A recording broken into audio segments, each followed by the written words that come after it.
Hello student, जय हिंद। कैसे हैं आप सभी लोग?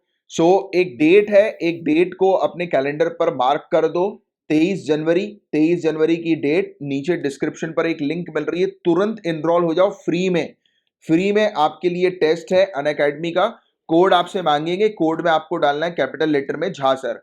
और जब भी अनअकैडमी में आप कोई भी कोर्स परचेज करो या आपका कोई भी फ्रेंड किसी भी चीज का कोर्स परचेज करे, ये जरूरी नहीं है सिर्फ यूपीएससी पीएससी का कोर्स, कोई भी कोर्स कुछ भी ले रहे हो, ये कोड यूज करोगे आप झा सर कैपिटल लेटर में लिखकर, तो आपको ह्यूज डिस्काउंट जो है वो मिलेगा। और अभी तो 23 जनवरी को एक मेगा कॉम्बैट होने वाला है, इसमें तो सभी लोग पार्टिसिपेट करें। इसमें बताया जा रहा है कि मेगा कॉम्बैट में आपको एप्पल के प्रोडक्ट्स भी जीतने का मौका मिल सकता है। राइट, 56 क्वेश्चन होंगे और बहुत ज्यादा मात्रा में लोग इस कॉम्बैट में पार्टिसिपेट करेंगे, तो एक ह्यूज कॉम्पिटिशन है आपके लिए। सिविल सर्विसेज की तैयारी प्रॉपर तरीके से कर रहे हो तरीके से, तो आप इस कॉम्बैट में जरूर पार्टिसिपेट करें, जिससे आपको पता लगेगा कि आपके प्रिपरेशन का लेवल क्या है। देखो, गिफ्ट वगैरह के लिए नहीं, क्योंकि एक बार आईएएस बन जाओगे, आईपीएस बन जाओगे, ये तो रोज का काम होगा। ऐसे मतलब ये गिफ्ट तो कुछ भी नहीं लगते। बीएमडब्ल्यू कार आपको लोग गिफ्ट करने के लिए खड़े रहेंगे, राइट। बट अभी उन सब चीजों पे मत फोकस करो, अभी फोकस करो आपकी तैयारी के ऊपर, क्योंकि आपके जितने अच्छे मार्क्स आएंगे उतना आपको फायदा मिलेगा। ये सब तो छोटी चीजें हैं, ये अनअकैडमी आपको मोटिवेट करने के लिए जो है वो प्रोवाइड करा रही है। तो ये मिल जाए तो अच्छी बात है, नहीं तो फिर आपकी प्रिपरेशन स्ट्रांग होनी चाहिए। मेन फोकस है प्रिपरेशन के ऊपर। तो सभी लोग यार तुरंत एनरोल हो जाओ, नीचे डिस्क्रिप्शन पर उसकी लिंक है, फ्री है टेस्ट। और झा सर कोड यूज करोगे तो कभी भी कुछ भी चीज परचेज कर रहे हो अनअकैडमी पे, अभी इनके पास एक ऑफर भी चल रहा है 19 जनवरी तक। और बताया जा रहा है कि इसमें मतलब आपको 18 महीने का कॉम्बो लेने में ये ऑफर जो है वो मिलेगा, यानी कि कुछ प्राइस में 63,898 में आपको मिल जाएगा। प्लस आप जो है वो अगर हमारा कोड यूज करेंगे तो आपको और मान के चलो कि 15,000 रुपए आपके और बच जाएंगे। मतलब टोटल मान के चलो 15,101 रुपए आपके बच जाएंगे। तो ह्यूज डिस्काउंट आपको मिलेगा, आप कोड का जो है वो यूज कर सकते हैं। 15,000 का डिस्काउंट है सीधे सीधे, सेव 15,101 रुपीज। इसके अलावा आपको बता दें कि अनअकैडमी के काफ़ी सारे कोर्सेज अभी ये लॉन्च कर रहे हैं, राइट। रीसेंट कोर्सेज अभी होने वाले हैं इनके काफ़ी सारे, तो ज्वाइन करो आप इनको। और ऑप्शनल के लिए तो डेफिनेटली काफ़ी इंपॉर्टेंट है ही। ऑप्शनल में आपको सिर्फ एक बार पेमेंट करनी है और आपके लिए सभी ऑप्शनल जो है वो ओपन हो जाएंगे, जैसे PSIR, economics, pub ad, history, सभी ऑप्शन इनके पास अवेलेबल है। अभी अभी ये सब कुछ ऑप्शनल है, उनकी क्लासेस शुरू हुई हैं, राइट, लेटेस्ट। और बाकी कोड आपको यूज करना है झा सर का। ईएमआई पर भी ये जो है वो प्रोवाइड कराते हैं, 0% रेट ऑफ इंटरेस्ट की ईएमआई पर आपको कोर्सेज जो है वो मिल जाएंगे। और बाकी अगर आपको स्टडी करने के लिए लोन चाहिए, सिविल सर्विसेज की स्टडी करने के लिए, तो 0% इंटरेस्ट पर लोन भी मिल जाएगा। बट ईएमआई वाली फैसिलिटी को अवेल करो, ये सबसे बेस्ट है। और पढ़ाई करो अच्छे से मन लगाकर, ठीक है। तो ये कुछ इन्फॉर्मेशन देनी थी आपको, झा सर कोड का यूज करके आपको बेनिफिट मिलेगा। गाइस, पंडित बिरजू महाराज जी और कथक से जुड़े कुछ फैक्ट्स को हम लोग डिस्कस करेंगे। फेमस कथक डांसर बिरजू महाराज जी, इनका भी रिसेंटली निधन हुआ है, दैट्स वाई ये टॉपिक न्यूज में है। इनका एक मेजर कंट्रीब्यूशन है कथक की फील्ड में, क्योंकि इन्होंने इस ट्रेडिशनल इंडियन डांस फॉर्म को वर्ल्ड लेवल तक ये ले गए थे, वर्ल्ड स्टेज तक पहुंचाने का काम किया था इन्होंने कथक को। ये वन ऑफ द इंडिया के मोस्ट फेमस और फेवरेट आर्टिस्ट में से एक है, भारत के सबसे प्रसिद्ध और पसंदीदा कलाकारों में से एक है, जो लखनऊ के कालका बिंदादीन घराने के थे। अब यहां पर मैं आपको रोककर कुछ चीज बताऊंगा जो आपको ध्यान रखनी है, आप चाहें तो कहीं पर लिख लीजिए।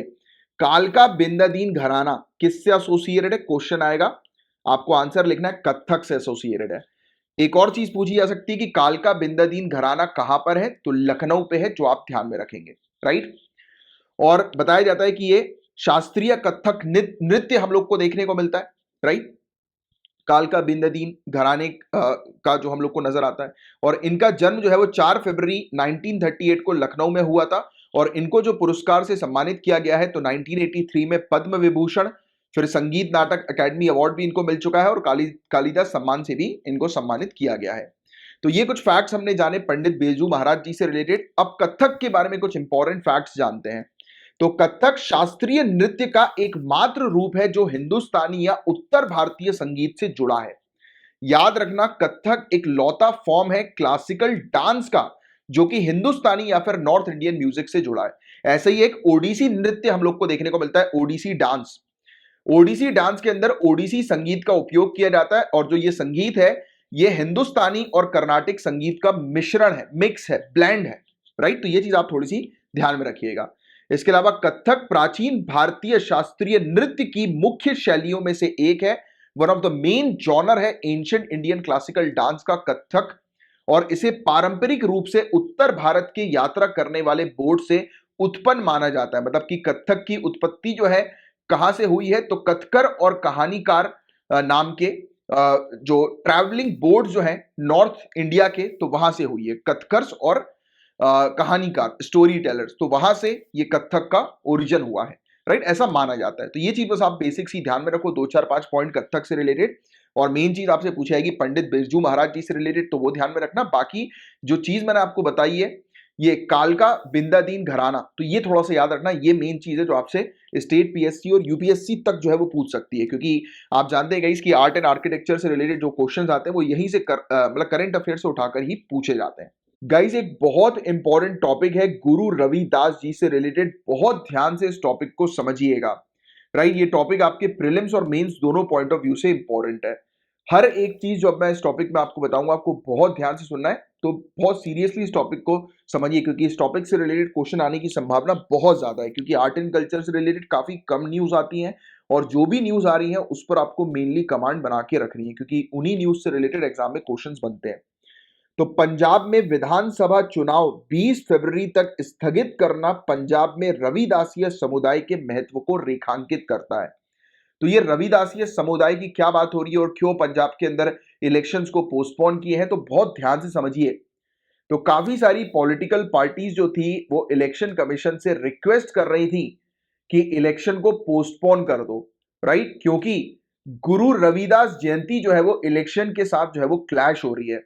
और गुरु रविदास जयंती के समय पर भारी मात्रा में रविदासी जो हैं वो वाराणसी की यात्रा करते हैं, और काफी सारे रविदासी जो हैं वो डेरा सचखंड बल्लन, डेरा सचखंड बल्लन, तो ये चीज आप ध्यान में रखो, डेरा सचखंड बल्लन ये क्या है, ये लार्जेस्ट डेरा है रविदासी दासीज का, लार्जेस्ट डेरा। और ये जो डेरा सचखंड बल्लन है, इनके द्वारा ऑर्गेनाइज की जाती है एक स्पेशल ट्रेन, जिस ट्रेन में बैठकर काफी सारे रविदासिया जो है, यानी कि गुरु रविदास, संत रविदास जी को फॉलो करने वाले जो लोग हैं भारी मात्रा में, वो वाराणसी की यात्रा पर चले जाते हैं। तो जब लोग ही नहीं रहेंगे तो फिर वोट कौन डालेगा, राइट, और फिर कौन मतलब किसके सामने ये पॉलिटिकल पार्टीज है वो कैंपेनिंग करेंगी, राइट। तो इसी चीज को लेकर पॉलिटिकल पार्टी ने बोला कि भैया स्थगित कर दो इलेक्शन, उसको पोस्टपोन कर दो। तो ये चीज रिफ्लेक्ट करती है कि कितना मेजर रोल पंजाब के अंदर रविदासिया कम्युनिटी का हम लोग को देखने को मिलता है। तो रविदासिया कौन है गाइस, तो सिंपल तरीके से ध्यान में रखना कि जो लोग संत रविदास जी को जो है वो फॉलो करते हैं वो कौन है, रविदासिया। तो रविदासिया दलित समुदाय के हैं, और ये लगभग 12 लाख लोग हैं जो दोआब क्षेत्र में रहते हैं। और डेरा सचखंड बल्लन जो कि दुनिया भर में 20 लाख फॉलोअर्स के साथ उनका सबसे बड़ा डेरा है, और बाबा संत पीपल दास द्वारा 20वीं शताब्दी में इसकी शुरुआत की गई थी। तो याद रखना, डेरा सचखंड बल्लन सबसे बड़ा डेरा है रविदासिया कम्युनिटी का, सबसे बड़ा डेरा, राइट, यानी कि एक ऑर्गेनाइजेशन। और एक और इंपॉर्टेंट पॉइंट 2010 की, 2010 ये ऐसा साल है जिस साल में एक नया धर्म अलग से उभर कर आया। अभी लेटेस्ट, अगर आपसे कोई पूछ ले कि लेटेस्ट कौन सा धर्म बना है, तो रविदासिया धर्म आप एक आंसर जो है वो मेंशन कर सकते हो।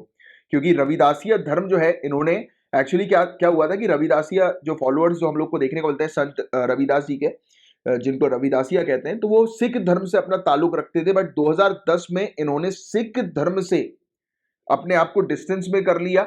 मतलब कि इतने दशकों पुराने इनके जो सिख धर्म के साथ संबंध थे वो इन्होंने तोड़ दिए, और घोषणा की कि वो रविदासिया धर्म का पालन करेंगे। और डेरा ने वाराणसी में गुरु रविदास जयंती पर यह घोषणा करी थी। मतलब गुरु रविदास जयंती जो हुई थी 2010 की, वो इसलिए इंपॉर्टेंट है क्योंकि रविदासिया धर्म को कंप्लीटली सिख धर्म से अलग करके इसको, इनके जो फॉलोअर्स हैं संत रविदास जी के, और उनके लिए एक नया धर्म अलग से जो है वो स्टैब्लिश कर दिया। वैसे था ये पहले भी, राइट, लोग इसको एक रिलीजन के तौर पर जो है वो फॉलो करते थे, मानते थे, बट अब टोटली सिख धर्म से इसको अलग कर दिया गया। और 2010 से डेरा सचखंड बल्लन ने गुरु ग्रंथ साहिब को अपने स्वयं के ग्रंथ अमृत बाणी के साथ बदलना शुरू कर दिया, जिसमें गुरु रविदास के 200 भजन थे। तो पॉइंट टू बी नोटेड, अमृत बाणी किससे एसोसिएटेड है, क्वेश्चन अगर आ जाए तो आपको गुरु रविदास ध्यान में रखना है, जिसमें गुरु रविदास जी के 200 भजन है, राइट। और रविदासिया मंदिरों और गुरुद्वारे में ये भजन जो है वो मतलब ऑर्गेनाइज करना जो है वो शुरू कर दिया डेरा सचखंड बल्लन ने, राइट। तो ये कुछ पॉइंट्स हैं रविदासिया जी से रिलेटेड, और डेरा सचखंड के बारे में, डेरा सचखंड बल्लन के बारे में हमने डिस्कस किया। अब हम गुरु रविदास जी के बारे में कुछ फैक्ट्स डिस्कस करेंगे, इनसे जुड़े कुछ फैक्ट्स की बात करेंगे। तो गुरु रविदास भक्ति आंदोलन के उत्तर भारतीय रहस्यवादी कवि थे। इनके जन्म का एग्जैक्ट डेट नहीं पता, बट माना जाता है कि इनका जन्म 1377 सीई के दौरान हुआ था, 1370 के दौरान हुआ था। और गुरु रविदास जयंती माघ पूर्णिमा पर मनाई जाती है, जो माघ के हिंदू कैलेंडर महीने में पूर्णिमा का दिन होता है। और सिखों के आदि ग्रंथ और पंचवाणी के अलावा और भी काफी सारे हम लोग को डॉक्यूमेंटेड सोर्सेज देखने को मिलते हैं, बट ये दो डॉक्यूमेंटेड सोर्सेज जो गुरु रविदास जी के लिटरेरी वर्क से रिलेटेड हम लोग को नजर आते हैं, राइट, यानी कि हम लोग को साहित्यिक कार्य जो गुरु रविदास जी के देखने को मिलते हैं, उनमें से ये दो जो है वो सबसे पुराने, पंचवाणी और आदि ग्रंथ, राइट, सिखों की। और विशेष रूप से गुरु रविदास जी एक अछूत जाति से बिलोंग करते थे, और उसी के परिणाम के तौर पर इन्होंने पास्ट में बहुत सारे अत्याचारों का सामना किया, और इन्होंने स्ट्रेस दिया आध्यात्मिक गतिविधियों के ऊपर, स्पिरिचुअल परस्यूट्स पर फोकस किया, इन्होंने ध्यान केंद्रित किया, और कई भक्ति गीत भी लिखे, और जिन्होंने 14वीं से 16वीं शताब्दी के दौरान भक्ति आंदोलन में एक बड़ा प्रभाव डाला था। तो संत जो रविदास जी जो है गाइस, तो इनकी द्वारा लिखे गए काफी सारे जो गीत जो थे, सॉन्ग्स जो थे, वो काफी ज्यादा चलन में थे 14वीं से 16वीं शताब्दी के दौरान, भक्ति मूवमेंट के समय पर, राइट। तो ये पॉइंट भी आप थोड़ा सा ध्यान में रखिएगा। उन्हें भक्ति संत कवि रामानंद के शिष्य और भक्ति संत कवि कबीर के समकालीन माना जाता है, कंटेम्पररी। जिस समय कबीर जो थे, जिस समय ये हुआ करते थे, उस समय उसी पीरियड के दौरान हम लोग को रविदास जी भी देखने को मिलते थे, और कवि रामानंद जी के शिष्य थे, ये डिसाइपल थे। और उनके प्रसिद्ध शिष्यों में एक संत मीराबाई भी थी। तो क्वेश्चन ये भी बन सकता है कि संत मीराबाई जो है वो किसकी शिष्य थी? तो रविदास। तो ये पॉइंट आप ध्यान में रखिएगा। और रविदास की नैतिक और बौद्धिक उपलब्धियों में बेगमपुरा की अवधारणा थी, बेगमपुरा का कंसेप्शन था। एक बेगमपुरा एक ऐसा शहर जो कोई दुख, जहां पर कोई भी दुख नहीं जानता, कोई दुख नहीं है शहर के अंदर, और एक ऐसा समाज जहां पर जाति और वर्ग का कोई महत्व नहीं है, कोई कास्ट और क्लास मैटर नहीं करता। मतलब एक कास्टलेस सोसाइटी, क्लासलेस सोसाइटी, या फिर आप कह सकते हैं कि एक ऐसे शहर को बनाने का इन्होंने जो है वो मैसेज जो है वो दिया कि एक ऐसा शहर बनाओ जहां पर कोई भी जाति के आधार पर भेदभाव नहीं होना चाहिए, क्लास के आधार पर कोई भेदभाव नहीं होना चाहिए, स्टेटस के आधार पर, राइट, सब इक्वल होने चाहिए। सो गुरु रविदास जी के क्या उपदेश थे? तो गुरु रविदास जी ने जाति विभाजन के खिलाफ, कास्ट डिवीजन के अगेंस्ट जो है वो बात की थी, और एकता को बढ़ावा देने की बात करी थी। क्योंकि जो कास्ट डिवीजन जो है, इसको हमें दूर करना है, और इसको दूर करेंगे तो हम यूनिटी को प्रमोट कर सकेंगे, एकता को बढ़ा सकेंगे। और उनकी शिक्षाएं लोगों के साथ प्रतिध्वनित हुई, जिससे उनकी शिक्षाओं के आधार पर एक धर्म का जन्म हुआ, जिसे रविदासिया धर्म कहा जाता है। तो इन्हीं के ही जो शिक्षा जो है, टीचिंग जो है, उसी के आधार पर रविदासिया धर्म जो है वो सामने आया। और रविदासी जो है वो कौन है? जो संत या गुरु रविदास जी को फॉलो करते हैं, फॉलोअर्स हैं। और उन्होंने ईश्वर की सर्वव्यापिता के बारे में सिखाया, और कहा कि मानव आत्मा ईश्वर का एक कर्ण है। इसलिए रविदास जी ने इस विचार को खारिज कर दिया कि निचली जाति के लोग भगवान से नहीं मिल सकते हैं। जैसे होता था ना कि पहले के समय पर ये कहा जाता था कि निचली वाली जाति वाले लोग जो मंदिर के अंदर एंटर नहीं कर सकते, भगवान से उनका कोई ताल्लुक नहीं है, भगवान से नहीं मिल सकते। तो उन्होंने कहा कि यार, मानव आत्मा जो है वो ईश्वर का एक कण है, एक पार्टिकल है, ह्यूमन सोल गॉड का ही एक पार्टिकल है। तो आप कैसे कह सकते हो कि मतलब ह्यूमन जो है वो गॉड से अलग है, राइट, मतलब डिटैच्ड है। जहां पर ह्यूमंस होंगे तो उनका अटैचमेंट कहीं ना कहीं गॉड से हो गई। तो कुल मिलाकर इन्होंने ये जो जाति व्यवस्था जो थी, उसके अगेंस्ट जो है वो एक प्रकार से बात करी थी, राइट। और उन्होंने अपनी शिक्षाओं में कहा कि ईश्वर से मिलने का एकमात्र तरीका है मन को द्वैत से मुक्त करना, माइंड को ड्युअलिटी से फ्री करना। अब आप मुझे बताएंगे कि ये ड्युअलिटी का मीनिंग क्या है रविदास जी के कॉन्टेक्स्ट में। ये एनसीईआरटी में आसानी से आपको डिटेल में मिल जाएगी, ये पूरी बातें, पूरी चीजें। अगर आपने एनसीईआरटी ध्यान से पढ़ी होगी तो इसका मीनिंग आपको पता होगा। तो जरा नीचे कमेंट बॉक्स पर लिख कर बताओ, तो ये था गाइस पूरा वाला टॉपिक। मैं उम्मीद करता हूँ बहुत सारे फैक्ट्स आपको इस टॉपिक से रिलेटेड पता लगे होंगे और पंजाब में रविदासिया की इंपॉर्टेंस क्या है उसकी भी एक जानकारी मिली होगी आपको, जिसको आप इवन मेंस में भी यूज कर सकते हैं। गाइस अभी रिसेंटली नॉर्थ कोरिया ने अपने मिसाइल टेस्ट को रिज्यूम कर दिया है। इसने न्यूली डेवलप्ड मिसाइल को लॉन्च किया है जिसमें न्यूक्लियर केपेबल वेपन्स भी शामिल हैं।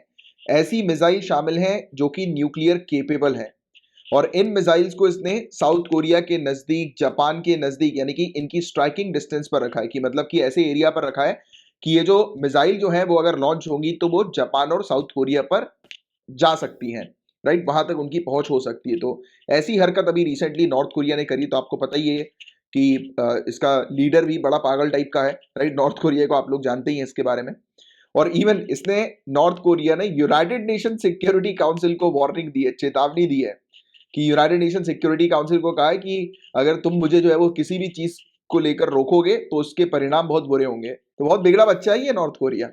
यूनाइटेड नेशन सिक्योरिटी काउंसिल पापा को धमकी दे रहा है कि मुझे रोका मत किया करो सिगरेट पीने से। समझ में आई? सिगरेट पीने से रोके तुम्हें बताएंगे हम, राइट। तो ये हरकत इसकी हम लोग को देखने को मिल रही है, राइट। और तो ये चीज है। अभी इसको लेकर एक मुद्दा उठा है यूनाइटेड स्टेट्स की तरफ से, तो उसके बारे में हम लोग बात करेंगे। बट अभी थोड़ी सी ये शरारती बच्चे की नॉर्थ कोरिया की बात कर लेते हैं। इसने आरोप लगाया यूनाइटेड नेशन के ऊपर कि ये डबल स्टैंडर्ड है, डबल डीलिंग स्टैंडर्ड है यूनाइटेड नेशन का। जब यूनाइटेड स्टेट्स जब बाहर जाकर सिगरेट पीता है तो उसको तो रोकते नहीं हो। मैंने जैसी सिगरेट पी ली मुझे रोकना शुरू कर दिया, मुझे डांटना शुरू कर दिया। सिगरेट पीना हमें पता है बुरी बात है, बट जब यूनाइटेड स्टेट्स पी रहा है तो उसको क्यों नहीं रोक रहे हो? हमें क्यों रोक रहे हो?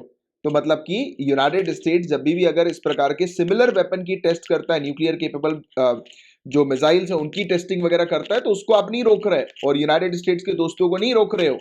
बट अगर मैंने कर दिया तो मुझको रोका जा रहा है। तो ऐसा इसने आरोप लगाया यूनाइटेड नेशन के ऊपर। और प्रेजेंट सिनेरियो की बात करें गाइस तो यूनाइटेड नेशन सिक्योरिटी काउंसिल के काफी सारे ऐसे रेजोल्यूशन हमें देखने को मिलते हैं जिसमें यूनाइटेड नेशन सिक्योरिटी काउंसिल ने बैन किया है नॉर्थ कोरिया को कि नॉर्थ कोरिया किसी प्रकार से बैलिस्टिक मिसाइल एक्टिविटीज में एंगेज नहीं हो सकता और किसी प्रकार से अपनी मिसाइल के ऊपर न्यूक्लियर वेपन जो है वो माउंट नहीं कर सकता, लगा नहीं सकता। बट फिर भी इसने अभी रिसेंट पास में ऐसी टेस्टिंग करी थी, लॉन्चिंग करी थी। तो दैट्स वाई ये टॉपिक हम लोग को न्यूज में देखने को मिला। और अभी यूनाइटेड स्टेट्स जो है वो यूनाइटेड नेशन सिक्योरिटी काउंसिल पर प्रेशर एक प्रकार से क्रिएट कर रही है, कह रही है कि और भी ज्यादा सैंक्शन लगाओ नॉर्थ कोरिया के ऊपर, राइट, क्योंकि उसने भी बहुत सारी मिसाइल्स की जो है वो लॉन्चिंग करी है।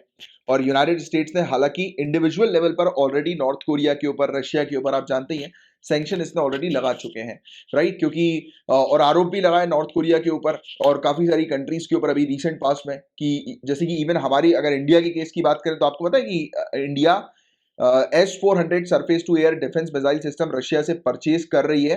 और इसको लेकर यूनाइटेड स्टेट्स ने इंडिया को भी धमकी दी है कि इंडिया के ऊपर भी ये सैंक्शन लगा सकती है। बट हमने यूनाइटेड स्टेट्स को बोला कि भाग जाओ यहाँ से, हमारे लिए S-400 सिस्टम बहुत अच्छा है, हमें पता है, क्योंकि हमने यूनाइटेड स्टेट्स के थर्ड को नहीं लिया, राइट। तो इसके बारे में भी आप लोग जानते ही हैं, मैंने आप लोग को डिटेल में जो है वो कवर करवाया था कि पूरे इश्यूज S-400 से रिलेटेड। याद आ रहा है कि नहीं आ रहा? देखो पुरानी न्यूज आपको रिकॉल करनी है, रिवाइज करनी है, राइट। एक बार सिर्फ पढ़कर उसको रिवाइज नहीं करोगे तो पूरी चीज भूल जाओगे। एक स्ट्रेटेजी बनाओ। मैं आपको एक सिंपल सी स्ट्रेटेजी बताता हूं जिसको आप फॉलो करिए।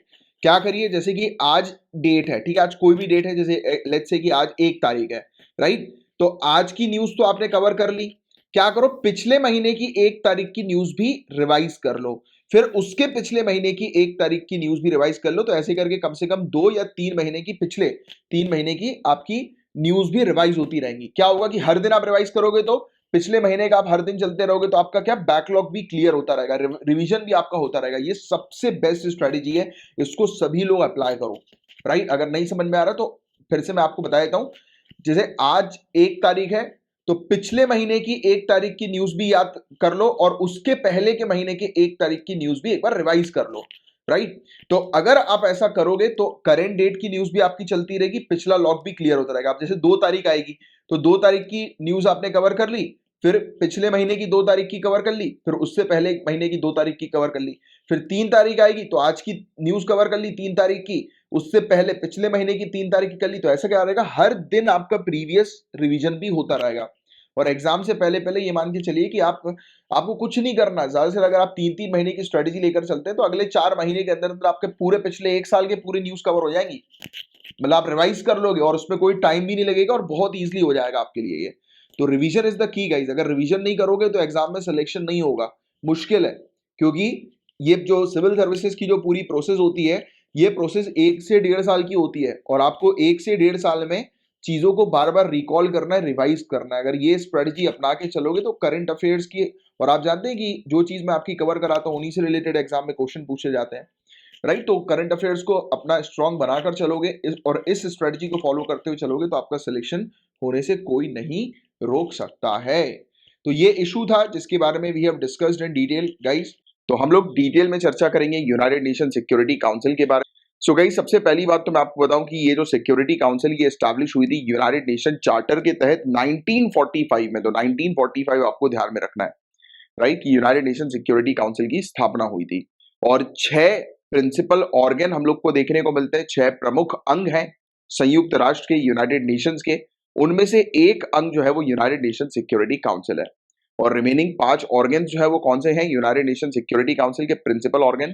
तो United nation general assembly, United nation की ट्रस्टीशिप काउंसिल, यूनाइटेड नेशन की economic and social council, United nation का इंटरनेशनल कोर्ट ऑफ जस्टिस और यूनाइटेड नेशन का secretariat plus United Nation Security council. तो ऐसे करके टोटल 6 प्रिंसिपल ऑर्गन्स हम लोग को यूनाइटेड नेशन सिक्योरिटी काउंसिल में देखने को मिलते हैं। कभी कभी ये 6 प्रिंसिपल ऑर्गन से रिलेटेड क्वेश्चन आ जाता है, तो ये 6 प्रिंसिपल ऑर्गन के बारे में ध्यान रखिएगा। और प्राइमरी रिस्पॉन्सिबिलिटी क्या है यूनाइटेड नेशन सिक्योरिटी काउंसिल की, राइट? तो आप जानते हैं कि इंटरनेशनल पीस और सिक्योरिटी को मेंटेन करना, नाम से ही हमें पता लग रहा है यूनाइटेड नेशन सिक्योरिटी काउंसिल। तो इंटरनेशनल लेवल पर सिक्योरिटी को मेंटेन करना, शांति को, पीस को मेंटेन करना पर main focus United Nation Security council का होता है। और यूनाइटेड नेशन सिक्योरिटी काउंसिल का हेडक्वार्टर कहां पर है? तो न्यूयॉर्क में है। तो ये चीज आपको ध्यान में रखनी है। इसमें टोटल 15 मेंबर होते हैं, 5 इसके परमानेंट मेंबर होते हैं और 10 नॉन परमानेंट मेंबर जो कि 2 सालों के पीरियड के लिए इलेक्ट किए जाते हैं। और 5 परमानेंट मेंबर्स कौन से P5 नेशंस? तो United states, Russia, France, China, UK. तो ये 5 इसके परमानेंट मेंबर है। और इंडिया की बात करें गाइस, तो इंडिया 8 बार जो है वो यूनाइटेड नेशन सिक्योरिटी काउंसिल की सदस्य बन चुकी है और नॉन परमानेंट मेंबर के तौर पर पिछले साल इंडिया इलेक्ट हुई थी 2021 में 2 साल के टेन्योर के लिए। तो ये पॉइंट आप थोड़ा सा ध्यान में रखिएगा।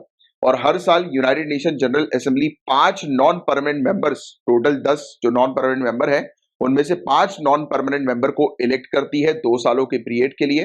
तो क्वेश्चन ये भी बन सकता है कि नॉन परमानेंट मेंबर्स को किसके द्वारा जो है वो इलेक्ट किया जाता है? तो यूनाइटेड नेशन जनरल असेंबली के द्वारा। कितने साल के टेन्योर के लिए? तो 2 साल के टेन्योर के लिए नॉन परमानेंट मेंबर्स इलेक्ट होते हैं। और हर साल 5 मेंबर जो है वो इलेक्ट होते हैं टोटल 10 में से।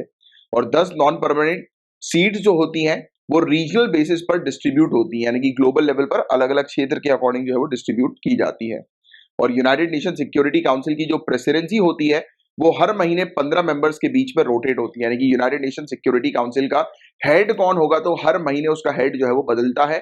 और ये 15 कंट्रीज के बीच में जो है वो हम लोग को मतलब 15 कंट्रीज आपस में हर महीने जो है वो हेड बनती है, राइट। और वेरियस मुद्दे जो है सिक्योरिटी से रिलेटेड वो उठाती हैं, राइट। और वोटिंग पावर की बात करें गाइस, तो हर एक मेंबर के पास यूनाइटेड नेशन सिक्योरिटी काउंसिल के अंदर एक वोट होता है।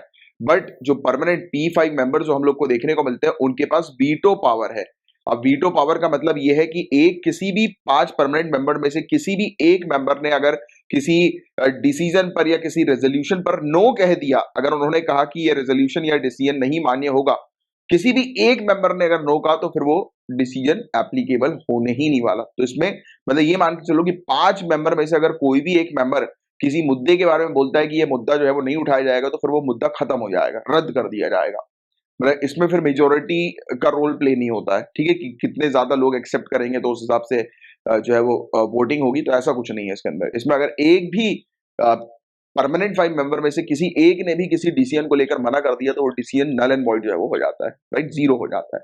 तो ये चीज आप थोड़ा सा ध्यान में रखिएगा, ये बहुत इंपॉर्टेंट पॉइंट है वीटो पावर के बारे में जो P5 मेंबर के पास है। और कोई भी मेंबर यूनाइटेड नेशन का जो कि यूनाइटेड नेशन सिक्योरिटी काउंसिल का मेंबर नहीं है वो भी इवन पार्टिसिपेट कर सकते हैं, बट उनको वोटिंग पावर जो है वो नहीं दी जाती। This point should be noted.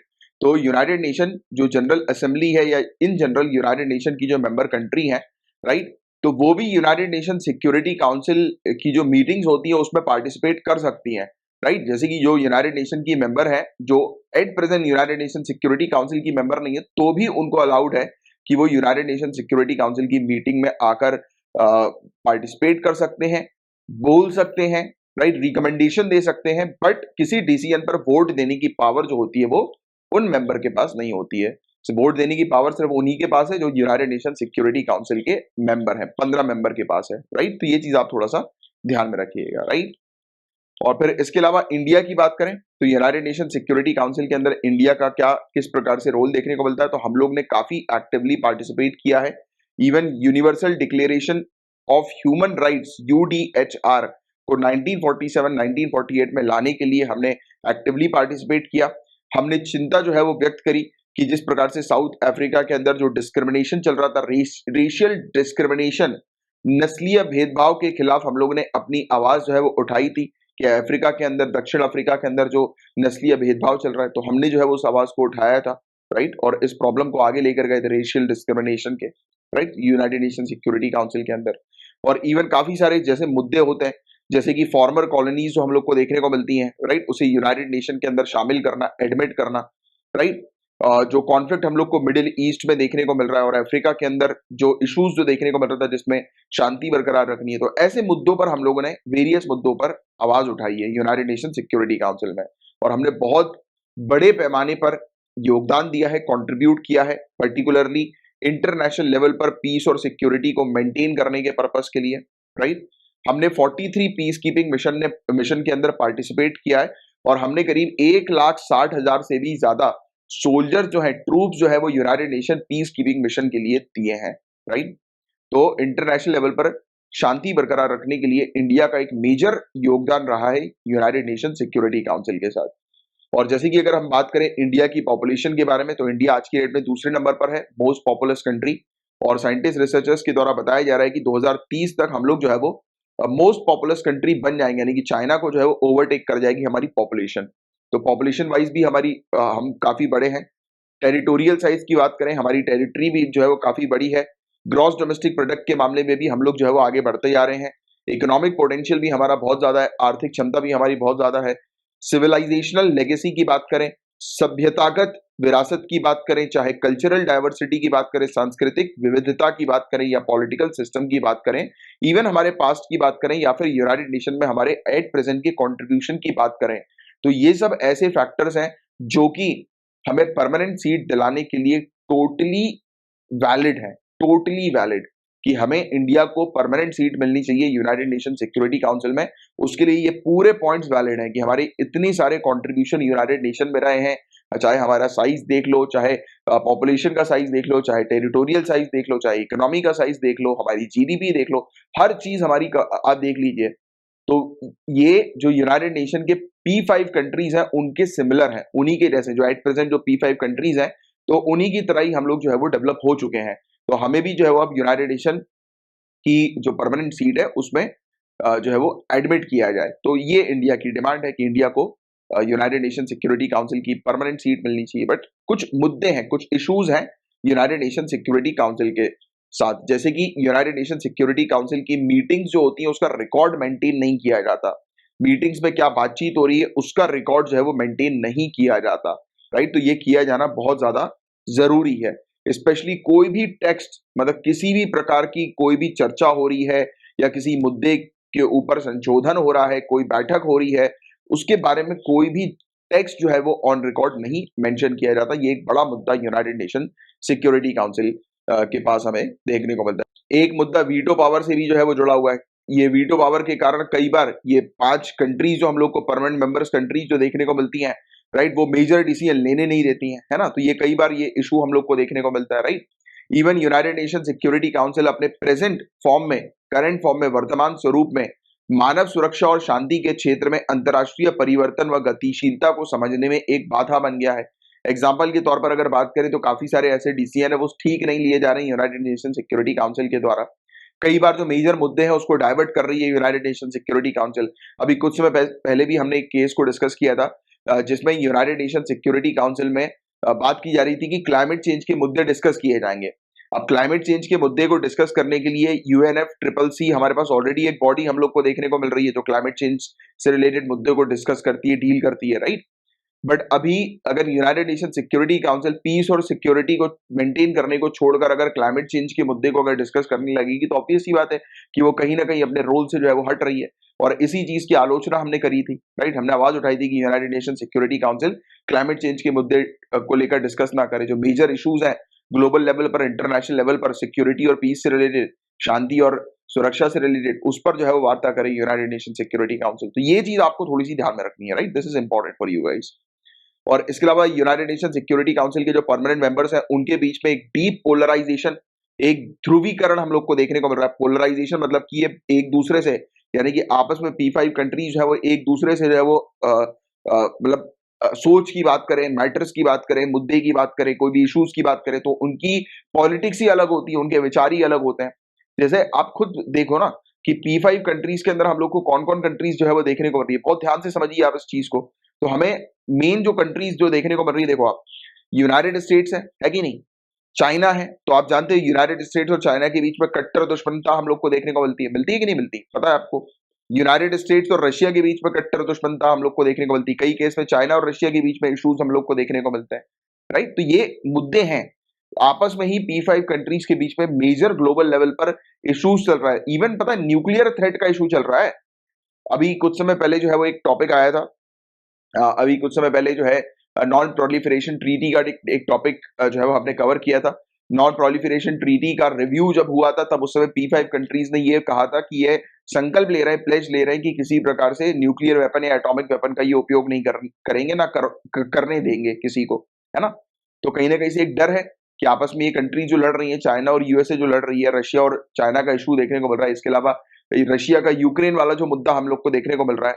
तो ये खुद ही जो P5 परमानेंट 5 कंट्रीज है, पीस और सिक्योरिटी मेंटेन करने की जगह खुद ही इश्यूज क्रिएट करती है। अब चाइना को ही देख लो आप, यूनाइटेड नेशन सिक्योरिटी काउंसिल का काम क्या है कि पीस और सिक्योरिटी को बरकरार रखना। चाइना कई बार अपनी सबमरीन जो होती है या अपने वेसल जो होते हैं, शिप्स जो होती है, ऑस्ट्रेलिया तक ले आती है डराने के लिए। इंडियन ओशन क्षेत्र में तो कितनी ये नाटक करती है, कितने सारे रूल्स रेगुलेशंस को ब्रेक करती है। चाइना हड़पने की कोशिश करती है साउथ चाइना सी को। देखिए हमारी जो बॉर्डर एरियाज है, लद्दाख के एरियाज की अगर हम लोग बात करें, राइट, जहां पर LAC जो हम लोग को देखने को मिलती है, पैंगोंग सो लेक जहां पर है, तो वहां पर ये इश्यूज कितनी बार क्रिएट करती है। अब एक ऐसी बॉडी जो यूनाइटेड नेशन सिक्योरिटी काउंसिल में परमानेंट मेंबर बनी हुई है, राइट राइट, मतलब कि एक ऐसी कंट्री जो परमानेंट मेंबर बनी हुई है यूनाइटेड नेशन सिक्योरिटी काउंसिल में, और UNSC का मेन जो फोकस है वो है इंटरनेशनल लेवल पर पीस और सिक्योरिटी मेंटेन करना। और यही सब कंट्री अगर पीस और सिक्योरिटी मेंटेन करने में कंट्रीब्यूट नहीं करेंगी तो फिर किस बात की है परमानेंट 5 कंट्रीज। तो this is the main thing that you guys need to understand, है ना। और ये एग्जांपल्स के साथ ग्लोबल लेवल पर ये जितने एग्जांपल्स हुए हैं उसके साथ आपको ये टॉपिक को समझना है, राइट, गेटिंग इट। तो ये चीज हम लोग को इसकी देखने को मिल रही है कि इश्यूज जो है वो काफी ज्यादा है, राइट। जैसे P5 कंट्रीज के बीच में ही आपस में ही इश्यूज हम लोग को देखने को मिलते हैं, डिविजन्स हम लोग को देखने को मिलते हैं। कई बार मेजर डिसीजन है ये P5 कंट्रीज लेने नहीं देती एक दूसरे के ईगो के कारण, राइट। जैसे यूनाइटेड स्टेट्स ने कोई मुद्दा उठाया तो ऑब्वियस सी बात है चाइना उसको अपोज करेगी, अपोजिशन में वो एक दूसरे के विरुद्ध रहते ही है। तो कोई भी प्रॉपर इंपॉर्टेंट डिसीजन साथ में मिलकर ये नहीं ले पाते हैं, राइट। आपस में ही ईगो गेम चलता रहता है इनके बीच में, राइट। जैसे कोरोना वायरस का मुद्दा था, और तो इसमें यूनाइटेड नेशन की बात करें, चाहे यूनाइटेड नेशन सिक्योरिटी काउंसिल की बात करें या WHO की बात करें, तो इन्होंने कोई इफेक्टिव रोल प्ले नहीं किया कोरोना वायरस को सप्रेस करने के लिए, इसको मतलब मैनेज करने के पर्पस के लिए ग्लोबल लेवल पर, राइट। फिर इसके अलावा ये जो ऑर्गेनाइजेशन है उसका रिप्रेजेंटेशन अब नहीं रहा प्रॉपर तरीके से जो ग्लोबल लेवल पर होना चाहिए। यार बात है 1945 की, और आज की डेट में काफी सारी कंट्रीज जो है वो आगे बढ़ गई हैं। हम लोग जब 1947 में जब हमें आजादी मिली थी तब हम उतने डेवलप नहीं थे। आज की डेट में हम इमर्जिंग कंट्री हैं, राइट। हम एक ऐसी स्टेज पर आ गए कि हम आत्मनिर्भर बन रहे हैं, राइट। हमारे यहाँ पर इंडस्ट्रीज हम लोग को देखने को मिल रही, ग्लोबल लेवल पर हमारा नाम हो रहा है और हो चुका है, हमने स्टैब्लिश कर लिया। हमने वेरियस इंटरनेशनल लेवल पर काफी सारे जो आप कह सकते हैं कि इनिशिएटिव शुरू किए हैं, जैसे कि international solar alliance, one of the best initiative अभी रिसेंट ईयर्स में हम लोगों ने शुरू किया है रिन्यूएबल एनर्जी को लेकर।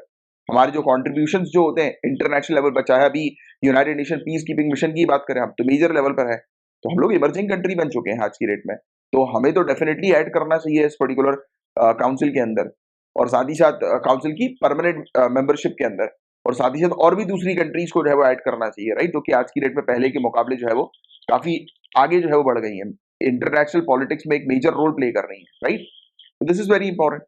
India, Germany, Brazil, south Africa. तो ये सब कंट्रीज जो है वो ग्लोबली इंपॉर्टेंट कंट्रीज। अब आज की डेट में मतलब एक्चुअली इस ग्रुप को नाम दिया गया है G4 ग्रुप। तो ये थोड़ा सा आप ध्यान में रखिएगा, G4 के अंदर आती हैं इंडिया, जर्मनी, जापान, ब्राजील।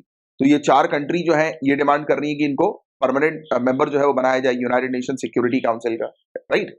और इसके अलावा जो भी हम लोग को इम्बैलेंसेस देखने को मिल रहा है P5 के बीच में, यानी कि ये 5 मेंबर्स के बीच में, परमानेंट 5 मेंबर्स के बीच में, इनके रिलेशनशिप के बीच में जो इम्बैलेंसेस देखने को मिल रहा है उसको ठीक करने की बहुत ज्यादा आवश्यकता है आज की डेट में, उसको करेक्ट करने की आवश्यकता है। क्योंकि इस इम्बैलेंस के कारण, इस ईगो इशू के कारण कि एक पर्टिकुलर अगर यूएसए कोई डिसीजन ले रही है, तो अगर वो डिसीजन मतलब मान के चलो कि ग्लोबल लेवल पर बिल्कुल करेक्ट है, बिल्कुल सही है, बट फिर भी ईगो के कारण चाइना उस डिसीजन को कंप्लीट नहीं होने दे रही, राइट। क्योंकि उनके पास वीटो पावर है। चाइना अगर मना कर देगी तो ये डिसीजन ही खत्म हो जाएगा, खारिज हो जाएगा, है ना, रिजोल्यूशन ही नहीं लिया जाएगा। तो ऐसी चीजें नहीं करनी चाहिए। रैशनल तरीके से यूनाइटेड नेशन सिक्योरिटी काउंसिल को ऑपरेट करना चाहिए। इसका काम पीस और सिक्योरिटी को मेंटेन करना है। तो उस चीज को ध्यान में रखते हुए अपने जो पर्सनल इश्यूज है उसको हटाकर ग्लोबल लेवल पर पीस और सिक्योरिटी को मेंटेन करने के लिए इन्हें कंट्रीब्यूट करना चाहिए, राइट। इसमें रिफॉर्म लाने की सख्त आवश्यकता है, सुधार लाने की सख्त आवश्यकता है। इसकी परमानेंट मेंबरशिप को एक्सपेंड करो, नॉन परमानेंट सीट्स को एक्सपेंड करो, और भी कंट्रीज को इंक्लूड करो, राइट, इसके अंदर, राइट, इंटरनेशनल लेवल पर पीस और सिक्योरिटी को मेंटेन करने के लिए। और इंडिया जो है ये एक नॉन परमानेंट मेंबर हम लोग को यूनाइटेड नेशन सिक्योरिटी काउंसिल की देखने को मिल रही है। तो आज की डेट में इंडिया को प्रपोजल रखना चाहिए यूनाइटेड नेशन सिक्योरिटी काउंसिल में, और इसकी जो G4 कंट्रीज हैं उन्हें इस प्रपोजल को जो है वो सपोर्ट करना चाहिए कि और कंट्रीज को जो है वो ऐड किया जाए और सुधार लाए जाए यूनाइटेड नेशन सिक्योरिटी काउंसिल में। गाइज, आपकी प्रिपरेशन को स्ट्रांग बनाने के लिए कुछ फैसिलिटीज अब आपको प्रोवाइड की जा रही हैं आपके Jha sir academy for IAS पे। आपको रेगुलरली फ्री डेली क्विज जो है वो प्रोवाइड किया जा रहा है। प्रीलिम्स का भी, प्रीलिम्स का यानी कि एमसीक्यूज आपको प्रोवाइड किए जाते हैं रात में 9 PM पे, और daily answer writing, mains answer writing की प्रैक्टिस होती है 8 PM पे। ये सभी के लिए अवेलेबल है। यहाँ पर आपको क्वेश्चंस मॉर्निंग में दे दिए जाते हैं सुबह 10 बजे से पहले, ये टेलीग्राम चैनल पर। इस टेलीग्राम चैनल की लिंक आपको डिस्क्रिप्शन पर भी मिल जाएगी। अगर नहीं मिलती है तो इस नंबर पर कांटेक्ट करके आप पूछ लीजिएगा, व्हाट्सएप के जरिए आप कांटेक्ट कर सकते हैं। तो प्रीलिम्स के लिए भी आपको जो है मतलब सुबह ही टॉपिक्स दे दिए जाते हैं आपको क्या पढ़ना है। मेंस के आपको कुछ क्वेश्चंस दे दिए जाते हैं जिसको आप आराम से जो है वो लिखें, और रात में 8 बजे 8 PM पर मेंस का वीडियो आ जाता है, और साथ ही साथ प्लस टेलीग्राम के चैनल पर इसकी PDF भी आ जाती है। तो PDF भी आपको फ्री में मिल जाएगी। तो आप इसको जो है वो डाउनलोड करें और रेगुलर बेसिस पर मेंस आंसर राइटिंग की प्रैक्टिस करें। और वैसे ही हमारे पास प्रीलिम्स की भी प्रैक्टिस होती है 9 PM पर। सुबह टॉपिक आ जाएगा, रात में 9 बजे वीडियो भी आ जाएगा, और साथ ही साथ PDF भी आपको मिल जाएगी, राइट, टेलीग्राम के चैनल पर। और साथ ही साथ जो करंट अफेयर्स के हमारे रेगुलर लेक्चर्स होते हैं उसकी PDF भी जो है वो आपको मिल जाती है, PPT PDF। ये हमारे टेलीग्राम के चैनल पर जो है वो आपको मिल जाएगी। तो ये पूरी फैसिलिटीज हम लोग आपको प्रोवाइड करा रहे हैं। साथ ही साथ हमारे काफी सारे पेड कोर्सेज भी हैं, राइट, प्रीमियम कोर्सेज जिसको आप अवेल कर सकते हैं। करंट अफेयर्स का भी प्रीमियम कोर्सेज है, लाइव सेशन, डाउट सेशन वाला। मेंस आंसर राइटिंग की तो 500 प्लस क्वेश्चंस की प्रैक्टिस आपकी करवाई जा रही है। आपके आंसर्स को चेक किया जाता है, आपकी गलती पॉइंट आउट की जाती है, और आपको कैसे इंप्रूव करना है उसके सजेशंस दिए जाते हैं, राइट। तो ये पर्सनली हर एक स्टूडेंट की कॉपी चेक करके जो है वो इस प्रकार से ऑपरेट होता है। तो 500 प्लस क्वेश्चंस की आपकी प्रैक्टिस कराई जाएगी मेन से पहले पहले, और ये वाली फ्री प्रैक्टिस तो अलग ही चल ही रही है, राइट। साथ ही साथ हमारा जनरल स्टडीज का एक बैच है 1 2 3 4, पेपर 1 2 3 4, जीएस पेपर 1 2 3 4, पूरी तरह से स्टार्टिंग फ्रॉम जीरो जो है वो आपकी तैयारी करवाई जाएगी। अगर हमारे कोर्सेज से रिलेटेड इन्फॉर्मेशन चाहिए तो इस नंबर पर आप व्हाट्सएप करके इन्फॉर्मेशन जो है वो ले सकते हैं। गाइज, इलेक्ट्रिसिटी मार्केट की एक रिपोर्ट जो है वो सामने आई है। ये बाय एनुअल रिपोर्ट हम लोग को देखने को मिलती है। मतलब कि बाय एनुअल मतलब एक साल में 2 बार ये रिपोर्ट जो है वो आती है, और 2022 का इसका एडिशन जो है वो सामने आया है, जो कि अभी रिसेंटली पब्लिश हुआ है। तो इस रिपोर्ट की क्या हाइलाइट्स हम लोग को देखने को मिल रही है, तो बताया जा रहा है कि काफी सारी कंट्रीज जो है वो आज की डेट में फॉसिल फ्यूल्स की तरफ बढ़ती हुई नजर आ रही है। आप गाइस, आपको पता है कि जीवाश्म ईंधन जो है इस पर हमें रोक लगानी है, बट प्रॉब्लम यह है कि आज की डेट में इलेक्ट्रिसिटी की डिमांड कोविड-19 लॉकडाउन के रिस्ट्रिक्शन जैसे ही उठे थे, जैसे ही खत्म हुए थे, उसके बाद से इलेक्ट्रिसिटी की डिमांड में भारी बढ़ोतरी हुई है, राइट। अब इस डिमांड को फुलफिल करने के लिए काफी सारी कंट्रीज जो है वो फॉसिल फ्यूल की तरफ टर्न कर रही हैं, और ये एक बहुत ही नेगेटिव इंपैक्ट क्रिएट कर सकता है एनवायरमेंट में, क्योंकि हम लोग आज की डेट में कोशिश कर रहे हैं कि कार्बन डाइऑक्साइड के एमिशन को रिड्यूस करना है, बट अगर हम फॉसिल फ्यूल को बर्न करते रहेंगे तो कार्बन डाइऑक्साइड का एमिशन बढ़ता रहेगा, ग्लोबल वार्मिंग हम लोग को बढ़ती हुई नजर आएगी, राइट। तो ये क्लाइमेट चेंज पर और भी गंभीर और बुरा प्रभाव जो है वो डालेगा, तो इस चीज पर आपको मेनली फोकस करना है।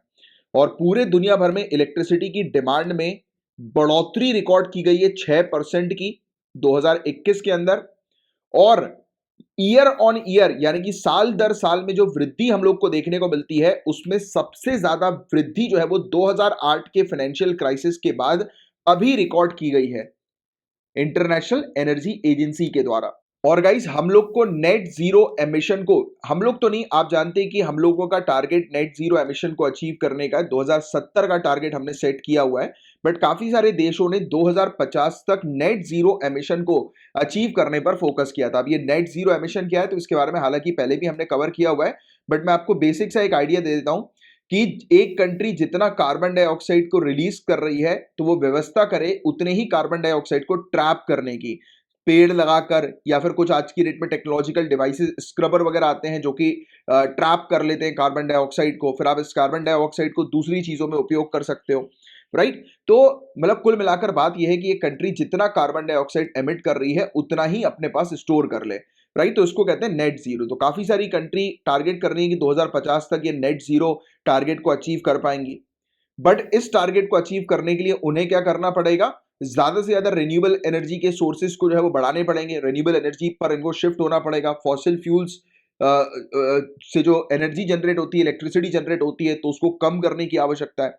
बट ये इंटेंसिटी जो है, एनर्जी इंटेंसिटी, इसमें मात्र गिरावट 1.9% की ही देखने को मिली है।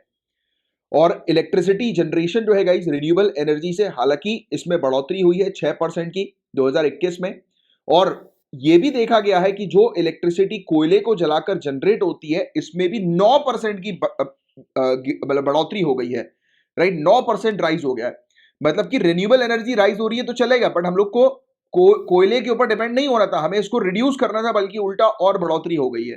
तो ये एक बहुत मेजर कंसर्न वाली बात है।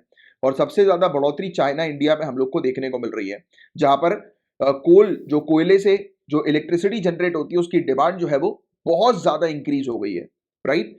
और 2% इंक्रीज जो है गाइस गैस फायर्ड जनरेशन की हम लोग को देखने को मिल रही है। गैस फायर्ड जनरेशन, गैस से चलने वाले उत्पादन में 2% की वृद्धि हुई है, और 7% ईयर ऑन इंक्रीज ये हम लोग को पावर सेक्टर के एमिशन पर देखने को मिल रहा है। यानी कि पावर सेक्टर जो कार्बन डाइऑक्साइड का और दूसरे पोल्यूटेंट गैस का एमिशन करती है, एमिट करती है, तो ये बहुत ज्यादा एमिशन इसमें इंक्रीज हो गया, जो कि आज की डेट के हिसाब से बिल्कुल भी ठीक नहीं है। 2 साल after 2 years of decline, this means that emission from power sector are now at record high.